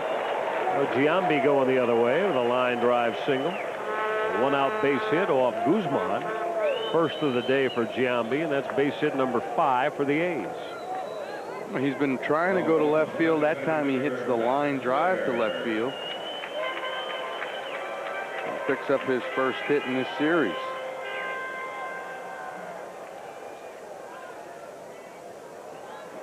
Here's Matt Stairs. Stairs 0 for 2. Popped up both times to Mike Bordick. The Orioles have kept Stairs, Giambi, and Grieve in the yard and quiet through the first game and a half in here in this series. It was Miguel Tejada and A.J. Hinch that went back-to-back with the solo home runs off Doug Johns last night, but the big three in the lineup have been silent. You know, Michael, I always talk about how quickly a hitter has to adjust. Let's watch that last pitch of Juan Guzman. We're going to stop it halfway. Right there, you stop it. Now he's got to determine, is it going to be a breaking ball, fastball? What's it going to do from here? Now he just takes it. I mean, you have to get everything started as if you're going to swing at every pitch, and then you take the ball. But you can't just wait, and then start your swing. Again, pop Stairs up. Ripken and Green chasing Cal. Ripken reaching over his shoulder to put it away. Cal got the glasses. And then checking back up toward that tough sky. That baseball always going to carry back toward the diamond, and Ripken reached over his left shoulder to make the grab. Same thing now. Stairs took the one before. Going to do the same thing. Stop it halfway through. All right, now, am I going to swing at this ball? It looks like a strike. Yeah, I'm going to go after it. Now you go after it. It's got some late movement, and it beats Stairs away as Ripken stays on that tough pop-up off the bat of Stairs. Just to show you that, I mean, basically you got to get everything going. 2 pitches in a row, 1 ball, 1 strike to Stairs. Guzman ahead of Ben Grieve. Swinging through the changeup. Grieve bounced out and walked today. Terrific first half of the year for the young man that participated in the All-Star Home Run Derby contest in Coors Field. But it has been a struggle since, more specifically than rather the whole second half, by the time August 1st rolled around, about the last almost 6 weeks. Yeah, just for 1 for 23. Make it 1 for 24 now. No, 1 for 23 since September. 2-1 now on Ben Grieve. And what happens when a hitter goes into a little tailspin? Start getting down on yourself. You think you have to cheat a little bit more with your body to get to the fastball. You start swinging at more bad pitches, and you get yourself out. And there's a combinations of things that lead to slumps. And they all start between your ears. Got away from Green. And then his throw sails into center field. Giambi will get up but stay right there. Charlie Green really didn't look like he had any kind of shot to get Jason Giambi, and then let that throw fly, and it sailed over the head of Mike Bordick. Watch him again. Gets in position, gets away from him, never squared up his arm, and then an ill-advised throw. Almost surprised that Giambi didn't go on to third. 2 wild pitches in the game for Guzman. 3-1 to Grieve. Lifted to short left. Tough chance for Bordick and Surhoff. It's going to drop. Base hit. Giambi will score. A's cut the deficit to 3-2. Ben Grieve couldn't have thrown it out there any better. Soft pop fly that fell between Surhoff and Bordick. RBI single for Ben Grieve. A's have cut it down to 1. Tough luck for Guzman, but the wild pitch enables Giambi to score. Yeah, he beat Grieve. Remember, I always talk about you can't defend the blooper. You can defend the line drives. You have outfielders positioned right where they're going to hit the ball. The blooper, you cannot defend. 78th RBI of the year for Ben Grieve. Now the O's find their lead chopped to just 1 now here in the 5th. Well, the A's have gone 12-8 in the last 20, and they've really done it by swinging the bats. Hit 280 as a team. and averaging 5.5 runs per night and winning 12 of the last 20. Playing .500 baseball at home is Oakland. 37-37 on the year. Yeah, Rick, they've only accomplished it one time since 1995. Change up had Spezio fooled. Yeah, but Oakland will be glad once Baltimore leaves town. Well, the whole AL East. Right. They don't like playing the AL East. The AL East, they're 18-36 on against this year. Against everybody else, Interleague, you name it, they're 48-42. 6 games above 500. Spezio turns and drills it foul down the line. Oh, nice play. Wow. Yeah, go ahead. Yeah. Glasses down. Didn't want to lose it in the sun. Able to make the play. Watch this. Oh, routine. Yeah, go ahead. Sit down. Thank you very much. Little souvenir. Oh, wait a minute. Put the cap back on. See, he ruined it right there when he took the cap off. Yeah. There you go. Yeah, here's how I did it. Now tell everybody, yeah, that's why I bring my glove. Notice the shades. Very important. Oh, there you. Oh, okay. Very show them the baseball. You notice it's not just the youngsters that bring their leather to the ballpark anymore. What did I tell you? Everybody in the ballpark today has got an opportunity to get a foul ball. Only about 3,000 people here. Wow. Spezio checked it and did not go. 2-2 on Scott Spezio, who's had a base hit. Hit the ball hard twice this afternoon against Juan Guzman. Orioles trying to get a game over the 500 mark.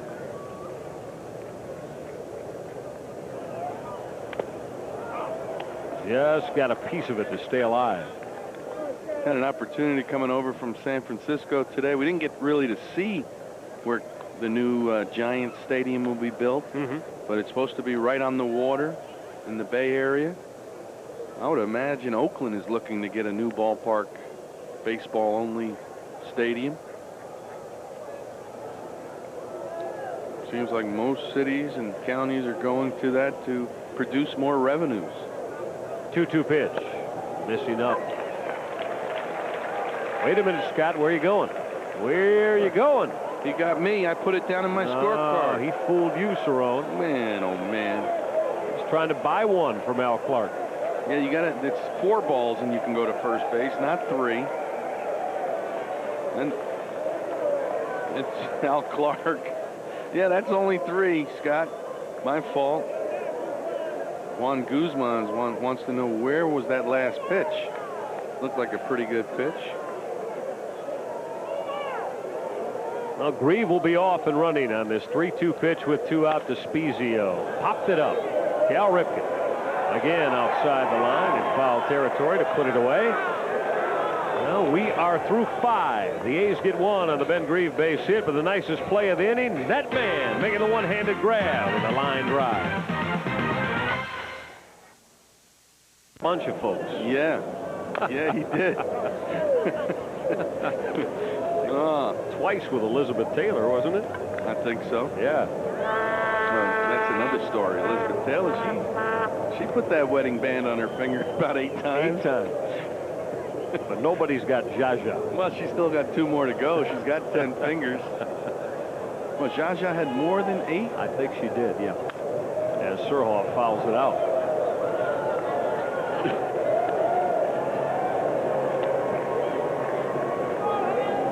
Yeah, a little high maintenance. You're exactly right. High maintenance.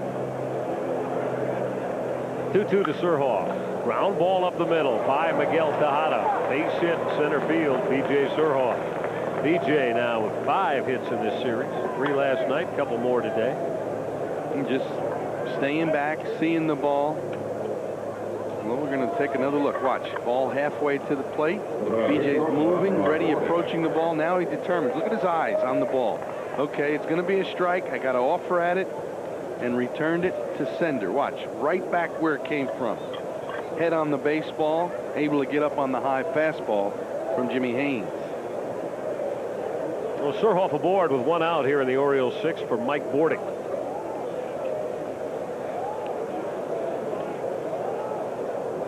Bordick this afternoon looking for his first base hit. He's 0 for 2.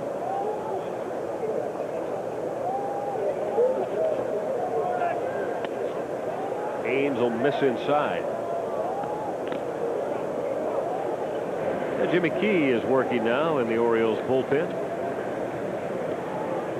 With a watchful eye of 37-year Oriole Elrod Hendricks.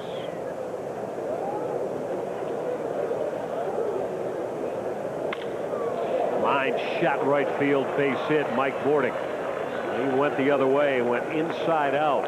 Pulling those hands back inside the baseball and drilling a line single to right. Exactly right. Inside out stroke.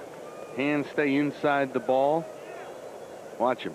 Down and away. Just takes it the other way. Watch how his hands are going to stay close to his body. Stay inside the baseball.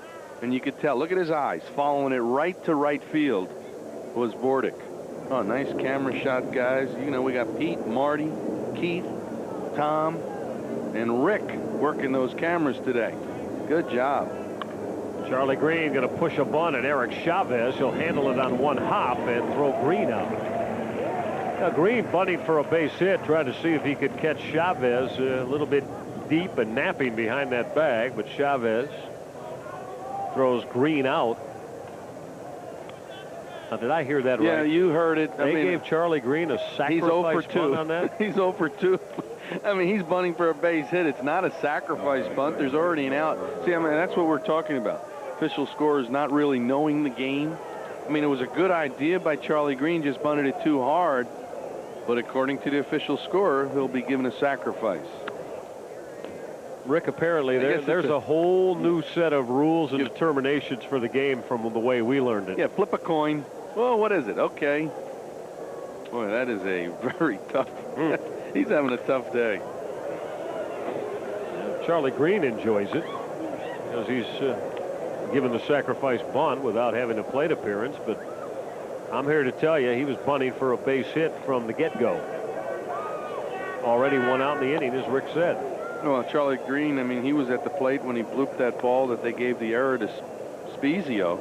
That was a base hit all the way.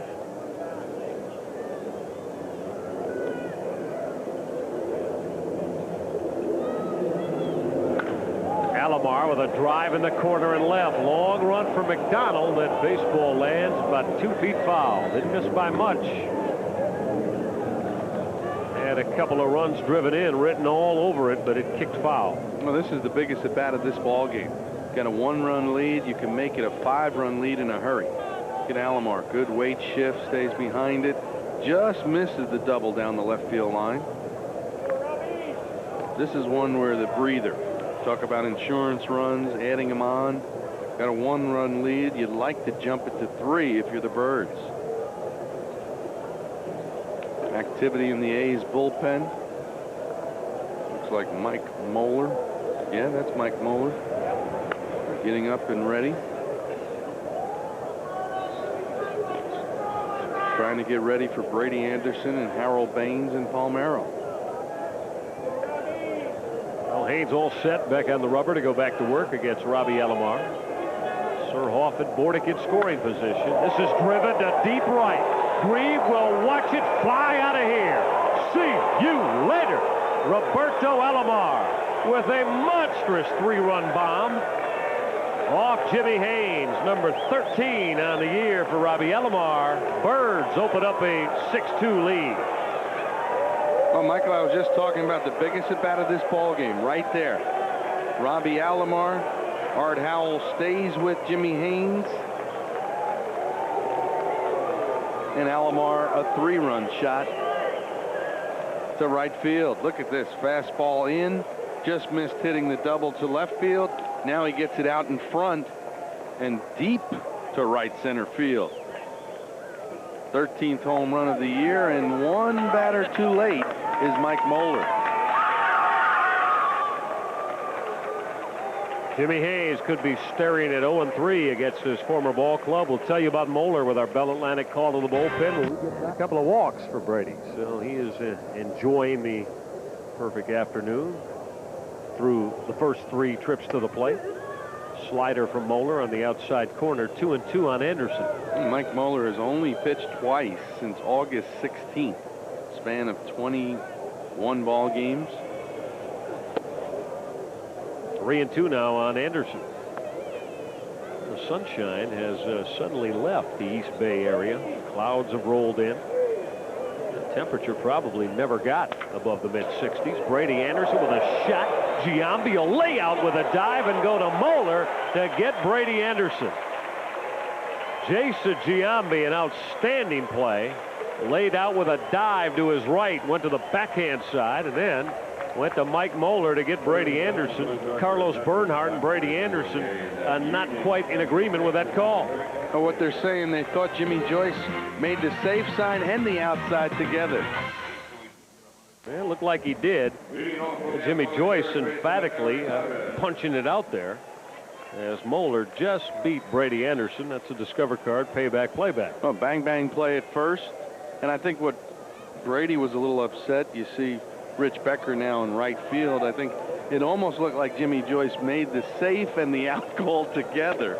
Had everybody going at him. Moeller was yelling at him. Brady and Bernhardt are yelling at him. But it appeared he got the play right. Now Juan Guzman is done after 5 innings of work. As you look at the Easy Store bullpen numbers of Jimmy Key. Key, who has flourished out of the O's bullpen until the other night in Seattle. And he was blistered for that grand slam home run by Ken Griffey Jr. Funny thing about that grand slam and all the euphoria in Seattle over Griffey Jr. hitting what was his 50th home run of the year. It's only the second career grand slam home run Jimmy Key has given up. Ground ball right back to the mound from Eric Chavez, flagged down by Jimmy Key to throw the young man making his first major league start out. The first one was the final game of the 1997 season in Milwaukee. Jeremy Burnett of the Brewers drilled the grand slam home run off Key. The first one Jimmy Key had given up in all of the innings that he had worked in his big league career. And both left-handed batters. That's right. The one to Ken Griffey Jr. happened to be his 50th home run. So a historic day Sunday in Seattle. Key out of the stretch to Miguel Tejada. Tejada 0 for 2 this afternoon.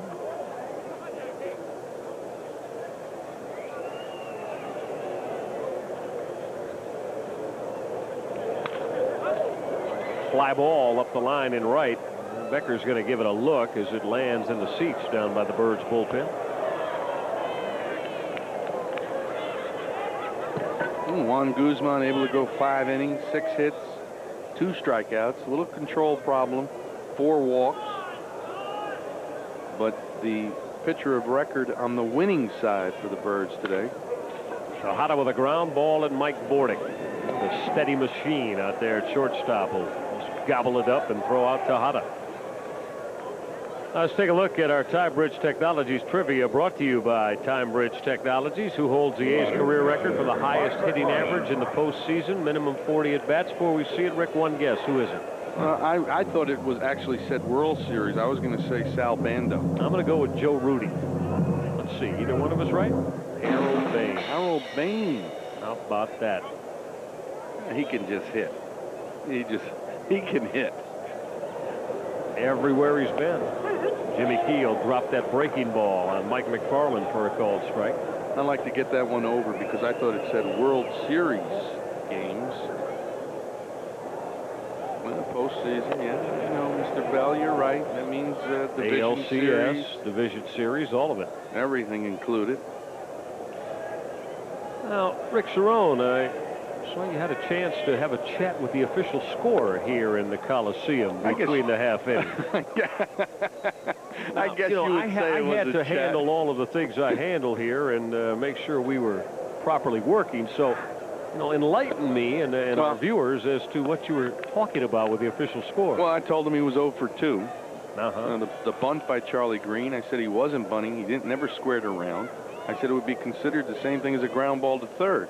He said I gave him the benefit of the doubt. I said, okay, I could live with that. McFarland bouncing it toward the hole. Bordick with a low throw that Rafael Palmeiro picks, and Jimmy Key will work a 1-2-3 6th inning. Let's go to the 7th in this 6-2 Orioles lead on HTS.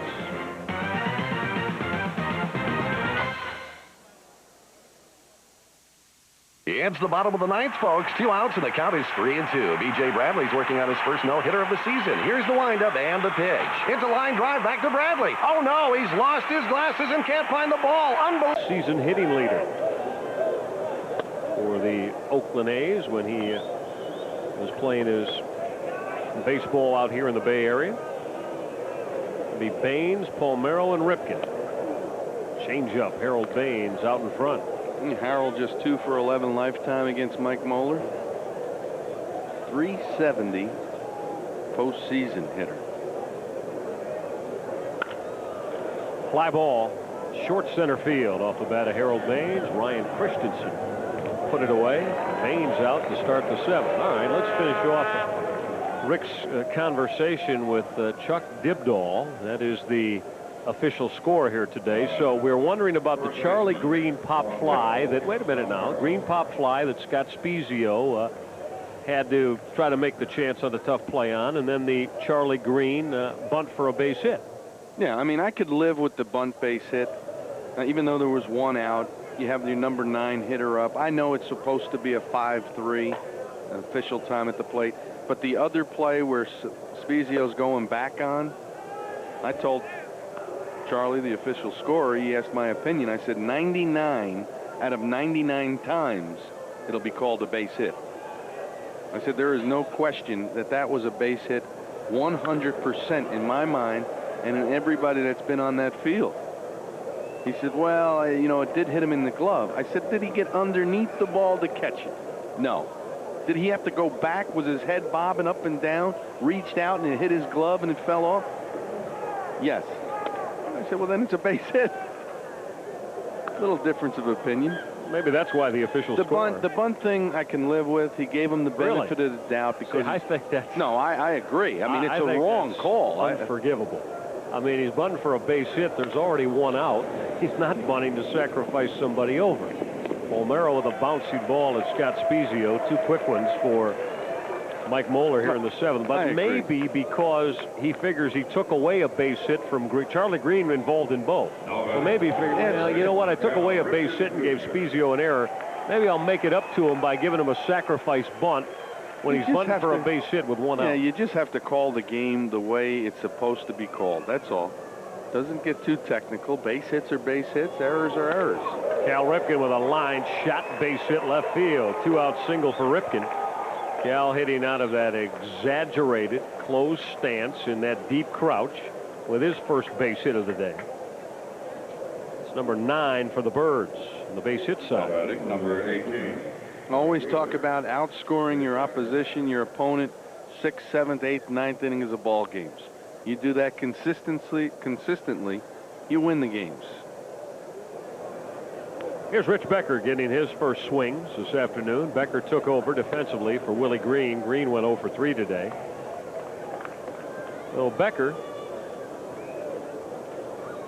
getting an opportunity to swing against the left-hander Mike Moeller. Rich Becker at 208, as you saw. He's driven in 10 runs as he fouls it left side. I want to say hello to a big Orioles fan, 7-year-old Nick Bloom. Nick, we understand you got home from school today. Your uncle, Jim Bloom, is in the front office.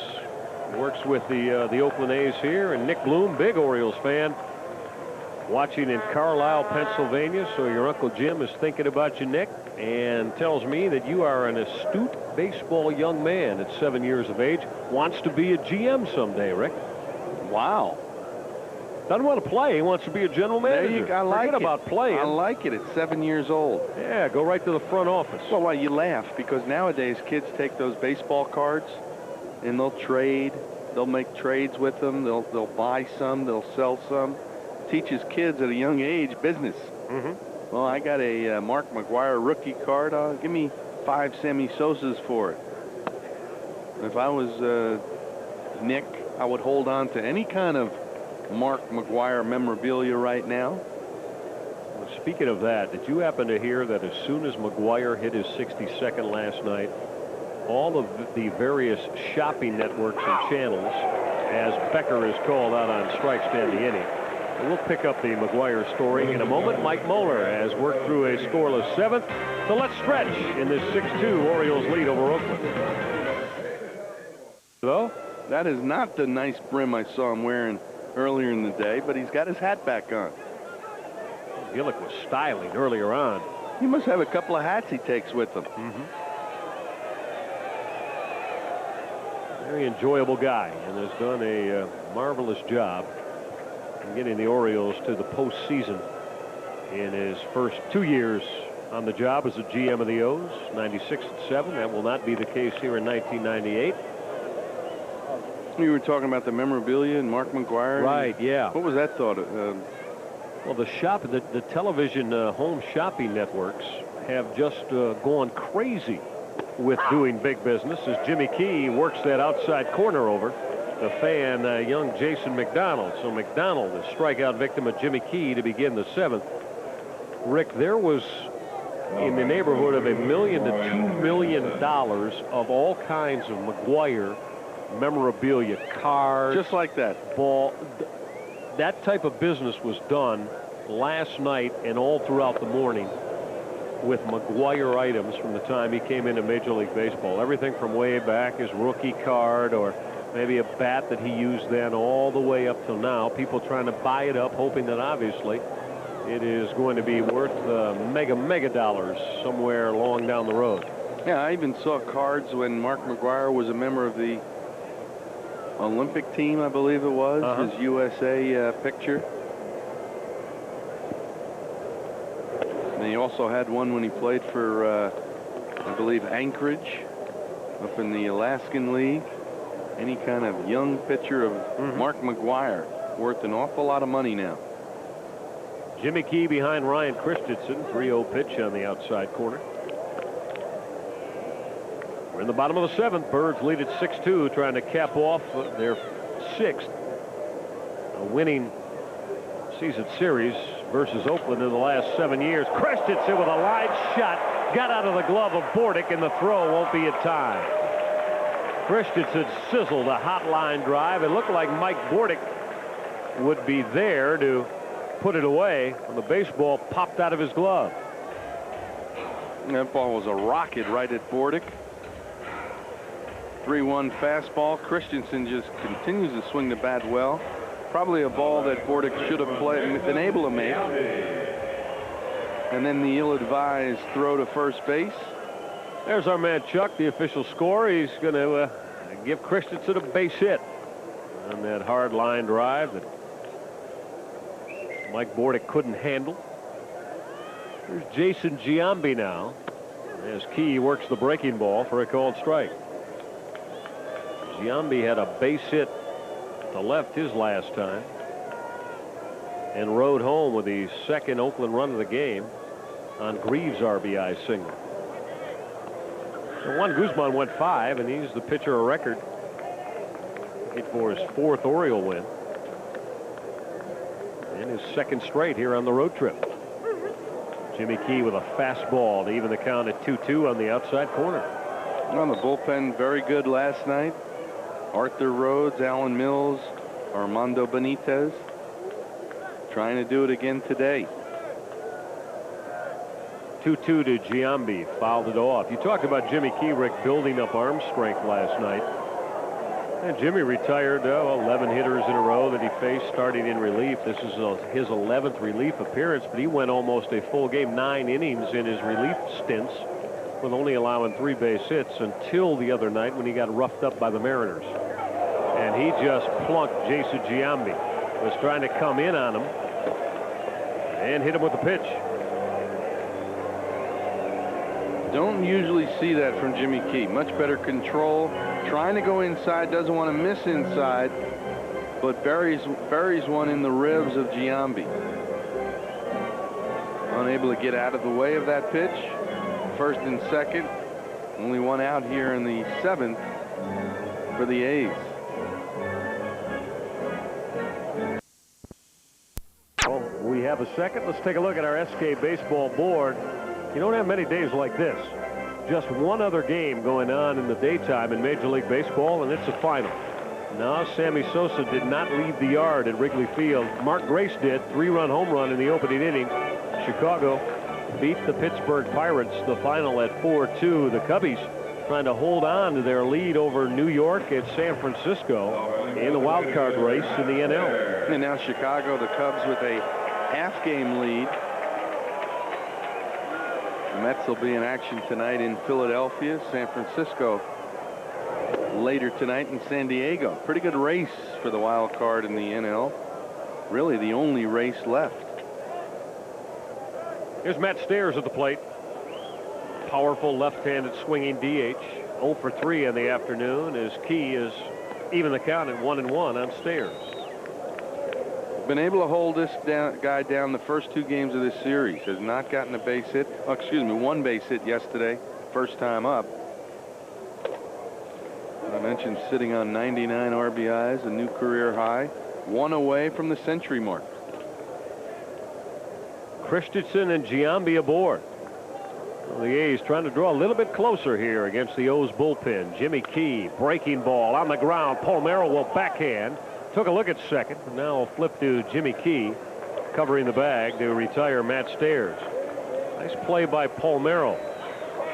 Palmeiro had to come across his body and backhand behind the bag on a bouncing ball off the bat of Matt Stairs. A big, slow breaking ball. Got away with one up in the strike zone. Stairs not swinging the bat well. Just grounds it out to Palmeiro at first.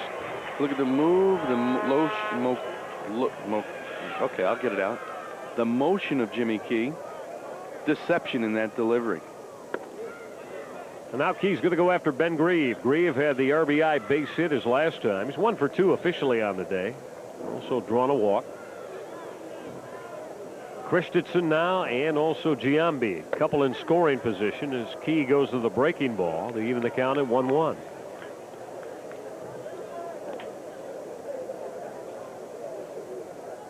Rookie of the Year candidate here in the American League, young Ben Grieve. I talked about Robbie Alomar's at bat. Well, right here, this is the game breaker. They stay in the ball game with a base hit from Grieve, or else a comfortable 4-run lead going into the 8th. Jimmy Key just missed that outside edge, and he's now fallen behind Ben Grieve at 3-1. The switch hitting Scott Spezia would be next, as Alan Mills has joined Arthur Rhodes. As you look at Christensen and Giambi, popped him up on the 3-1 pitch. Ripken, Bordick, Alomar, everybody there. It'll be Mike Bordick to finally reach up and make that one-handed grab. Well, the Orioles had a summit meeting behind the mound, and Bordick took charge, as he usually does. Key out of the 7th. Let's go to the 8th here in the Coliseum. Birds lead it 6-2. Talk about what's coming up right here on HTS a little bit later on today. The MCI Home Team Sports Sportsathon. It'll benefit the Leukemia Society of America. It's going to be held today at 6 o'clock.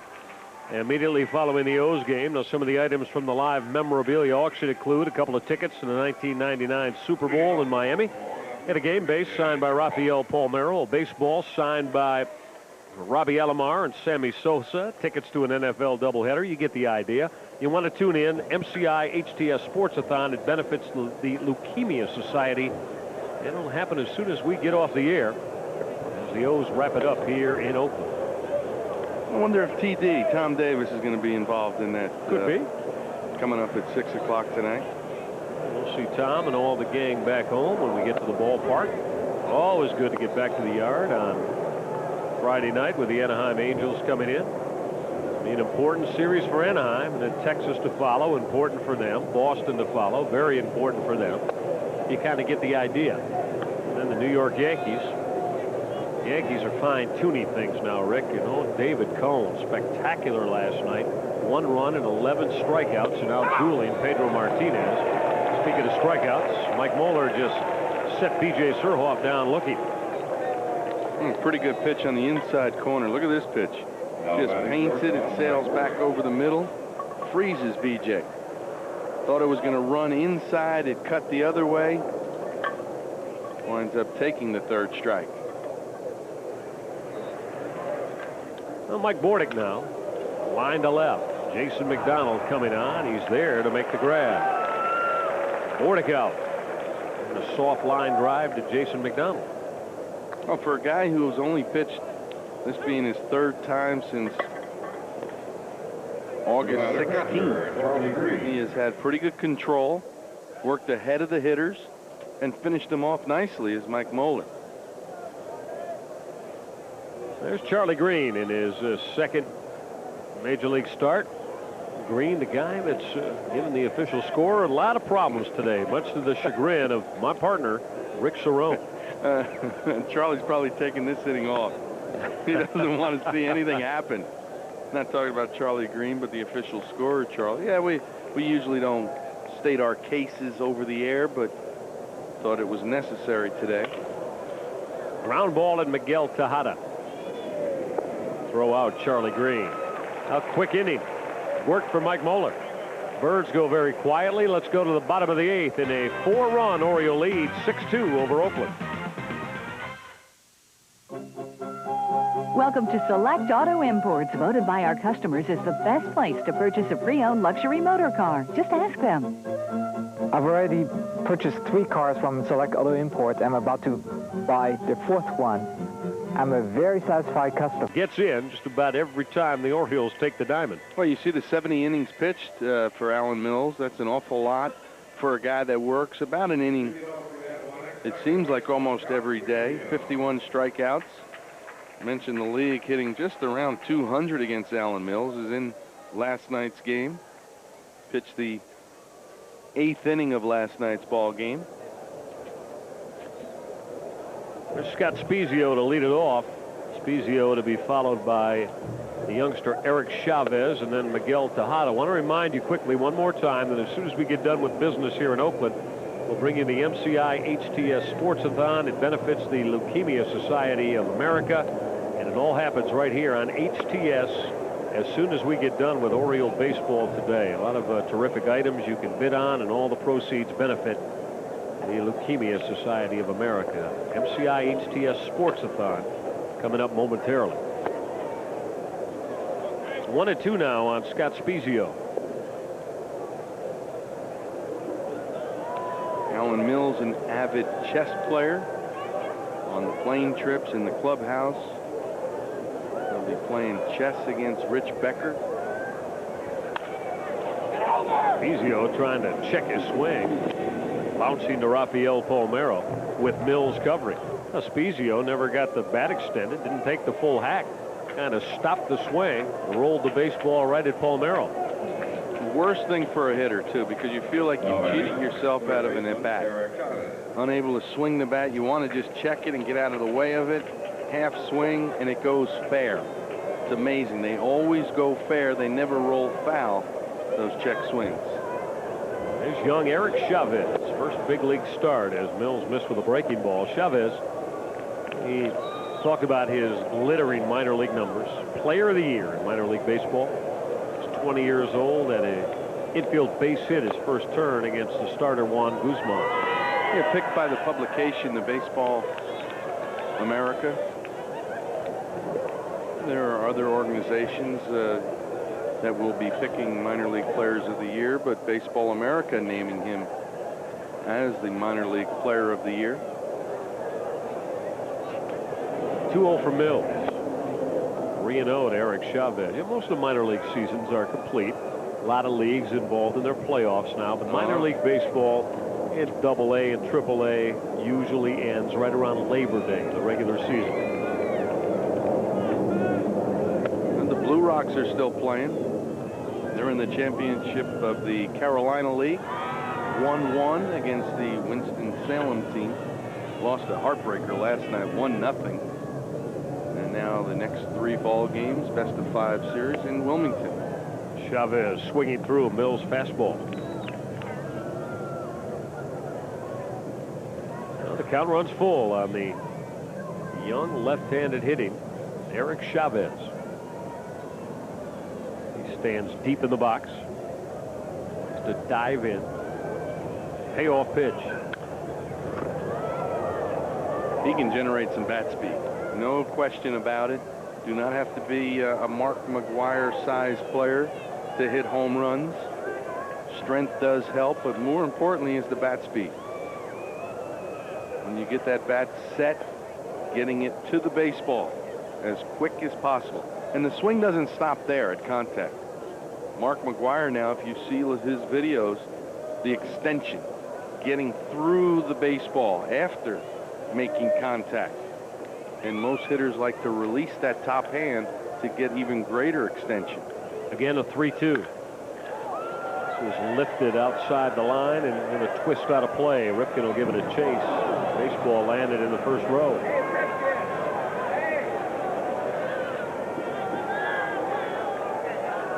Cal had a moment for that little guy who probably more frightened than anything else. I don't know if he got hit by the baseball, but then he got jostled down there in the first row. A little scared right now, but he's got the souvenir. And a pat on the head from Cal Ripken Jr. His dad will tell him about that in years to come. One more 3-2 pitch.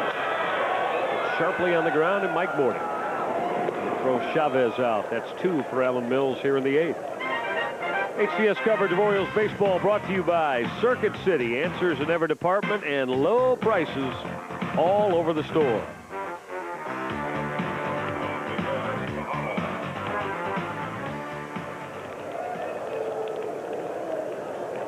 Here's Miguel Tejada now. The base is empty and 2 down. Here in this 4-run Oriole lead in the 8th. Birds looking to sweep this mini 2-game series over Oakland and go to 8-3 on the year against the A's. Problem is, Rick, there just weren't enough of the 8-3, 7-4 season series against too many clubs around the American League. Tejada with a bouncing ball and Mike Bordick. That high throw picked off by Paul Merrill. Let's go to the 9th. Alan Mills with a spotless 8th inning. Orioles lead it 6-2. Rabelais, who took over for Robbie Alomar at second base. Alomar with a productive afternoon. Scored a couple of times, and in the 6th inning broke this one wide open as Roberto launched his 13th home run of the year, a 3-run blast off Jimmy Haynes. And the O's have pushed this lead out to 4. Michael, I was just looking at, you mentioned not enough winning numbers against certain teams or lopsided season series. I was looking at Detroit and Oakland. If they win this ball game, they'll be 18-4 against those two teams. They were 10-1 against the Tigers, trying to go 8-3 against Oakland. Well, you take that away from their season numbers, everybody else 55-68. Pitch misses in on Jeff Rabelais. Let's take a look at a Geico Direct Baseball highlight. The aforementioned 6th inning. Watch Roberto Alomar touch off a bomb on Jimmy Haynes. Well, right after missing the double down the left field line, Jimmy Haynes comes up and in. Alomar, long 3-run home run. And to me, remember at the time, 3-2 ball game. 3-run shot makes it 6-2. Rabelais looks at a called strike on the Mike Moeller fastball. Moeller has done a good job. He has now faced the entire Oriole lineup. 9th hitter he's facing is Jeff Rabelais, and he's only given up the 1 base hit. Rabelais on the ground to the left of Spezio. The 1 knee to throw out the Birds' second baseman. HTS would like to welcome all of you, our Oriole fans, and we know that you're checking out Orioles baseball via the terrific cable companies like Jones Communications, Media General Cable, Prestige Cable, Suburban Cable. We thank all of our cable owners and operators for bringing you the top fans in baseball, the Orioles, right here on HTS. Here's Brady Anderson now. Brady has had a solo home run today, his 16th of the year. Got the O's off and winging in the opening inning. A couple of walks for his afternoon's work at the plate. Anderson at 1 for 2 as he faces Mike Moeller. You know, Brady was the first guy Moeller came in to face. That was a situation. Art Howell decided to stay with Jimmy Haynes. First base was open. Let Haynes pitch to Alomar. He hits the 3-run homer. 6-2 lead, and then Moeller brought in and gets Brady Anderson out on the second pitch. Breaking ball taken the other way. Line shot on one hop. Miguel Tejada made a terrific play to retire Brady Anderson. Well, I'll tell you what, that was scorched on one short hop. Tejada's first of all got to stay with it, then get up and make the strong throw to just nip Anderson. And Art Howell saying big improvement. Miguel Tejada much improved at shortstop. Really struggled early in the year. 20 errors early, and now just 21 errors on the entire season. Goes to his knees. Almost took a little too much time. Brady Anderson, he gets down the line. You see just barely to get Anderson at first. Well, Ray Miller is going to go to his bench. Designated hitting spot due to step to the plate. Eric Davis going to pinch hit for Harold Baines. Harold went 0 for 3 today, but drove in a run with a sacrifice fly. First time we've seen Eric Davis since Sunday in Seattle. Oh, that's not right. Eric went last night, right? Okay. I think he went 0 for 3 with a walk.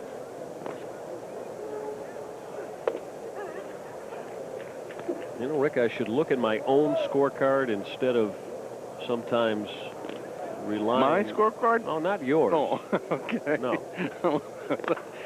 Davis with a bouncy ball on one hop. That Miguel Tejada. Low throw, but Giambi will pick it.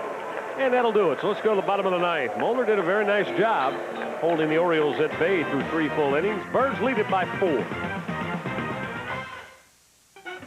No matter how high the thermometer. Ninth, let's take a look at our Southwest Airlines game summary. Juan Guzman in line to get the win for the O's. It'll be his 4th in a Birds uniform. If always get the job done here. He struck out a couple of his 5 innings of work. Brady Anderson solo home run, his 16th in the first. Robbie Alomar, the big blow of this one, a 3-run blast in the 6th. Number 13 for Alomar.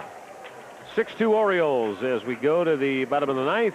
4th pitcher used this afternoon by manager Ray Miller. It's going to be the 41-year-old lefty Jesse Orosco. Jesse Orosco 4-1, 7 saves. Prior to this year, you had to go all the way back to, I believe it was 96 to find the last time Jesse saved a ball game. 7 saves on the year and 50 innings of work for Jesse Orosco. Going to face Mike McFarland to lead it off. Here at inning number 9 for the A's. Orioles have out-hit Oakland 9-7 this afternoon. McFarland had a double and scored a run back in the Oakland 3rd.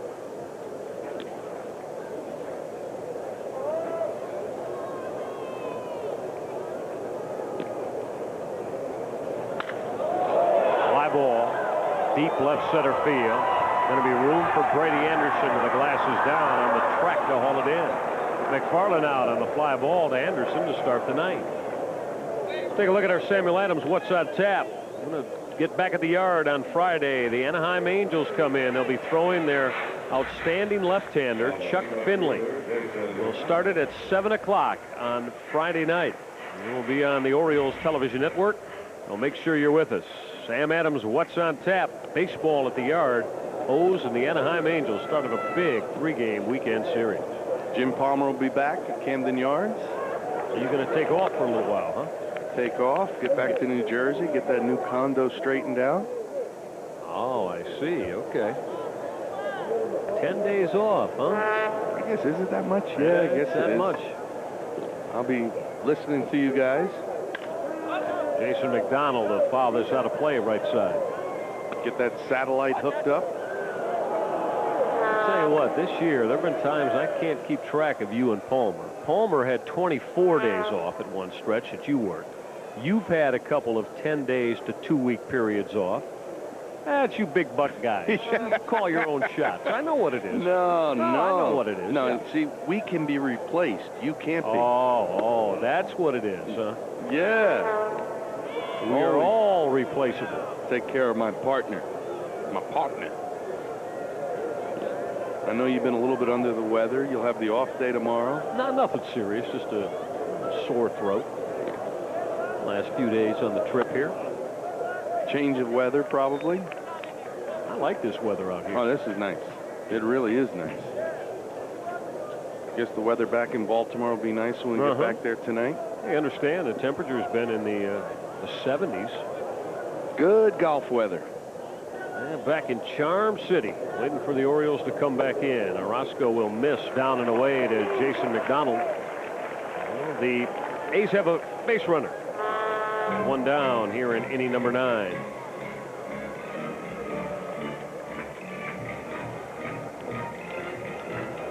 Oh, Ray Miller looking over some not only the lineup cards, but some of those charts that he and Mike Flanagan keep in the O's dugout.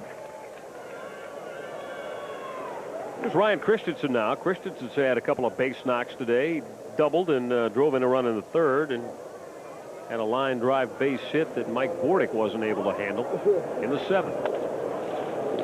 Orozco going to the changeup that misses down and away. Another multi-hit ball game for Ryan Christensen, his 4th in his last 6 ball games. Swinging the bat much better. Young center fielder. 2-0 as Jesse Orozco has suddenly lost the strike zone after he got Mike McFarland to open this inning. You know, one thing you can't do if you're Jesse, like he walked McDonald, you don't want free passes. They get base hits, fine. He's been around long enough to know that. No free passes.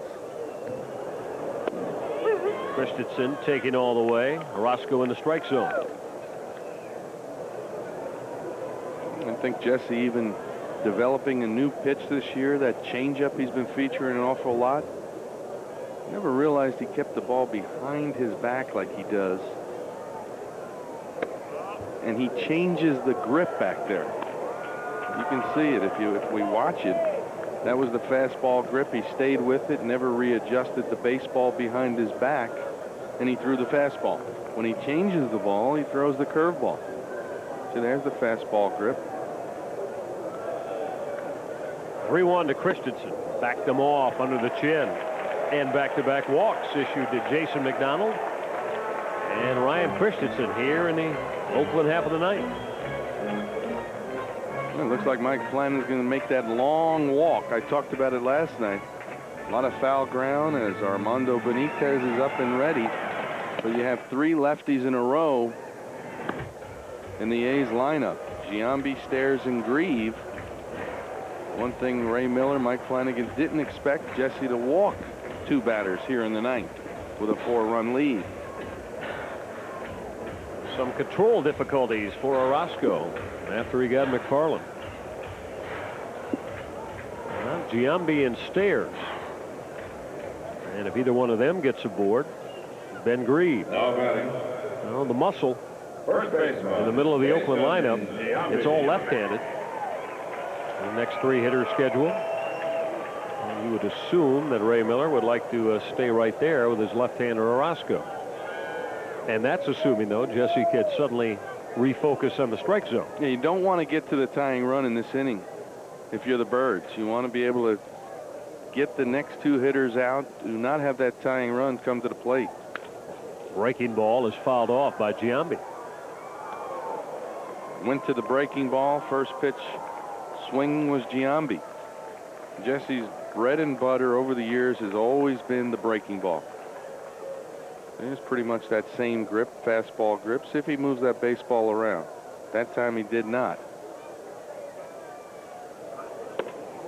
The 0-1 slider missed up and in.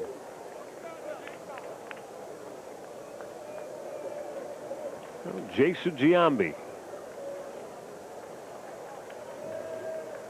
You see what he's done against Orozco, or hasn't done. You're looking at it from the A's perspective. Power against power, and Orozco beat Giambi with a good fastball. See, over the years, Jesse's never really got the credit for his fastball. Well, everybody talked about that good slider, but every once in a while he can get it 91, 92.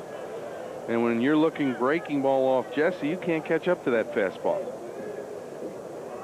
Giambi doesn't have to feel alone. A lot of left-handed batters are 0 for lifetime against Jesse Orozco.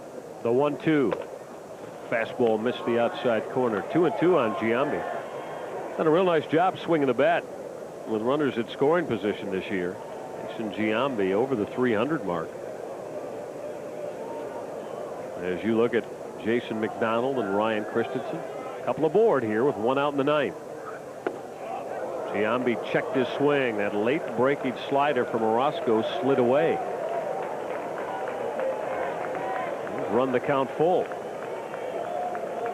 Rick, do you give in here and throw the fastball at him and say, let's see if you can hit it, or do you work carefully? Well, so far this inning, the breaking ball's been the one he's been able to throw for strikes, it seems like. You have to throw whatever you can for a strike in this situation. The 3-2 to Giambi. Bounced foul. He went to the fastball.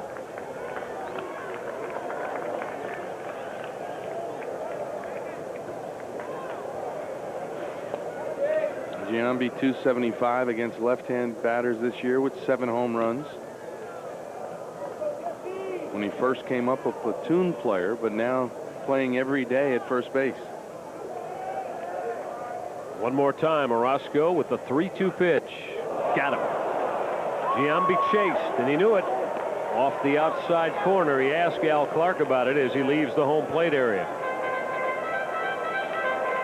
If Giambi could have laid off, he had ball 4.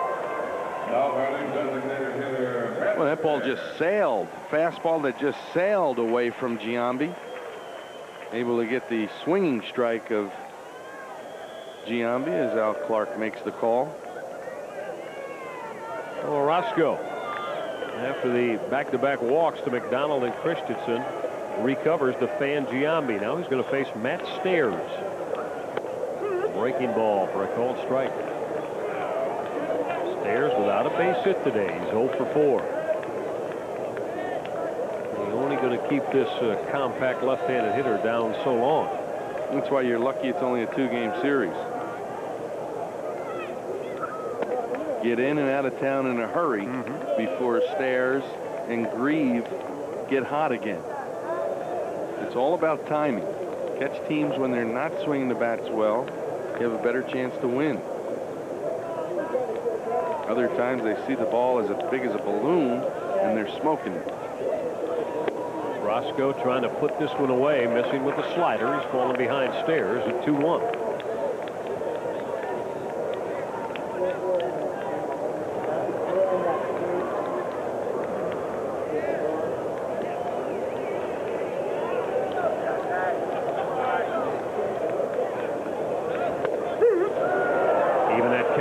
On the Orozco fastball at the knees. Jesse and the Birds maybe just 1 pitch away.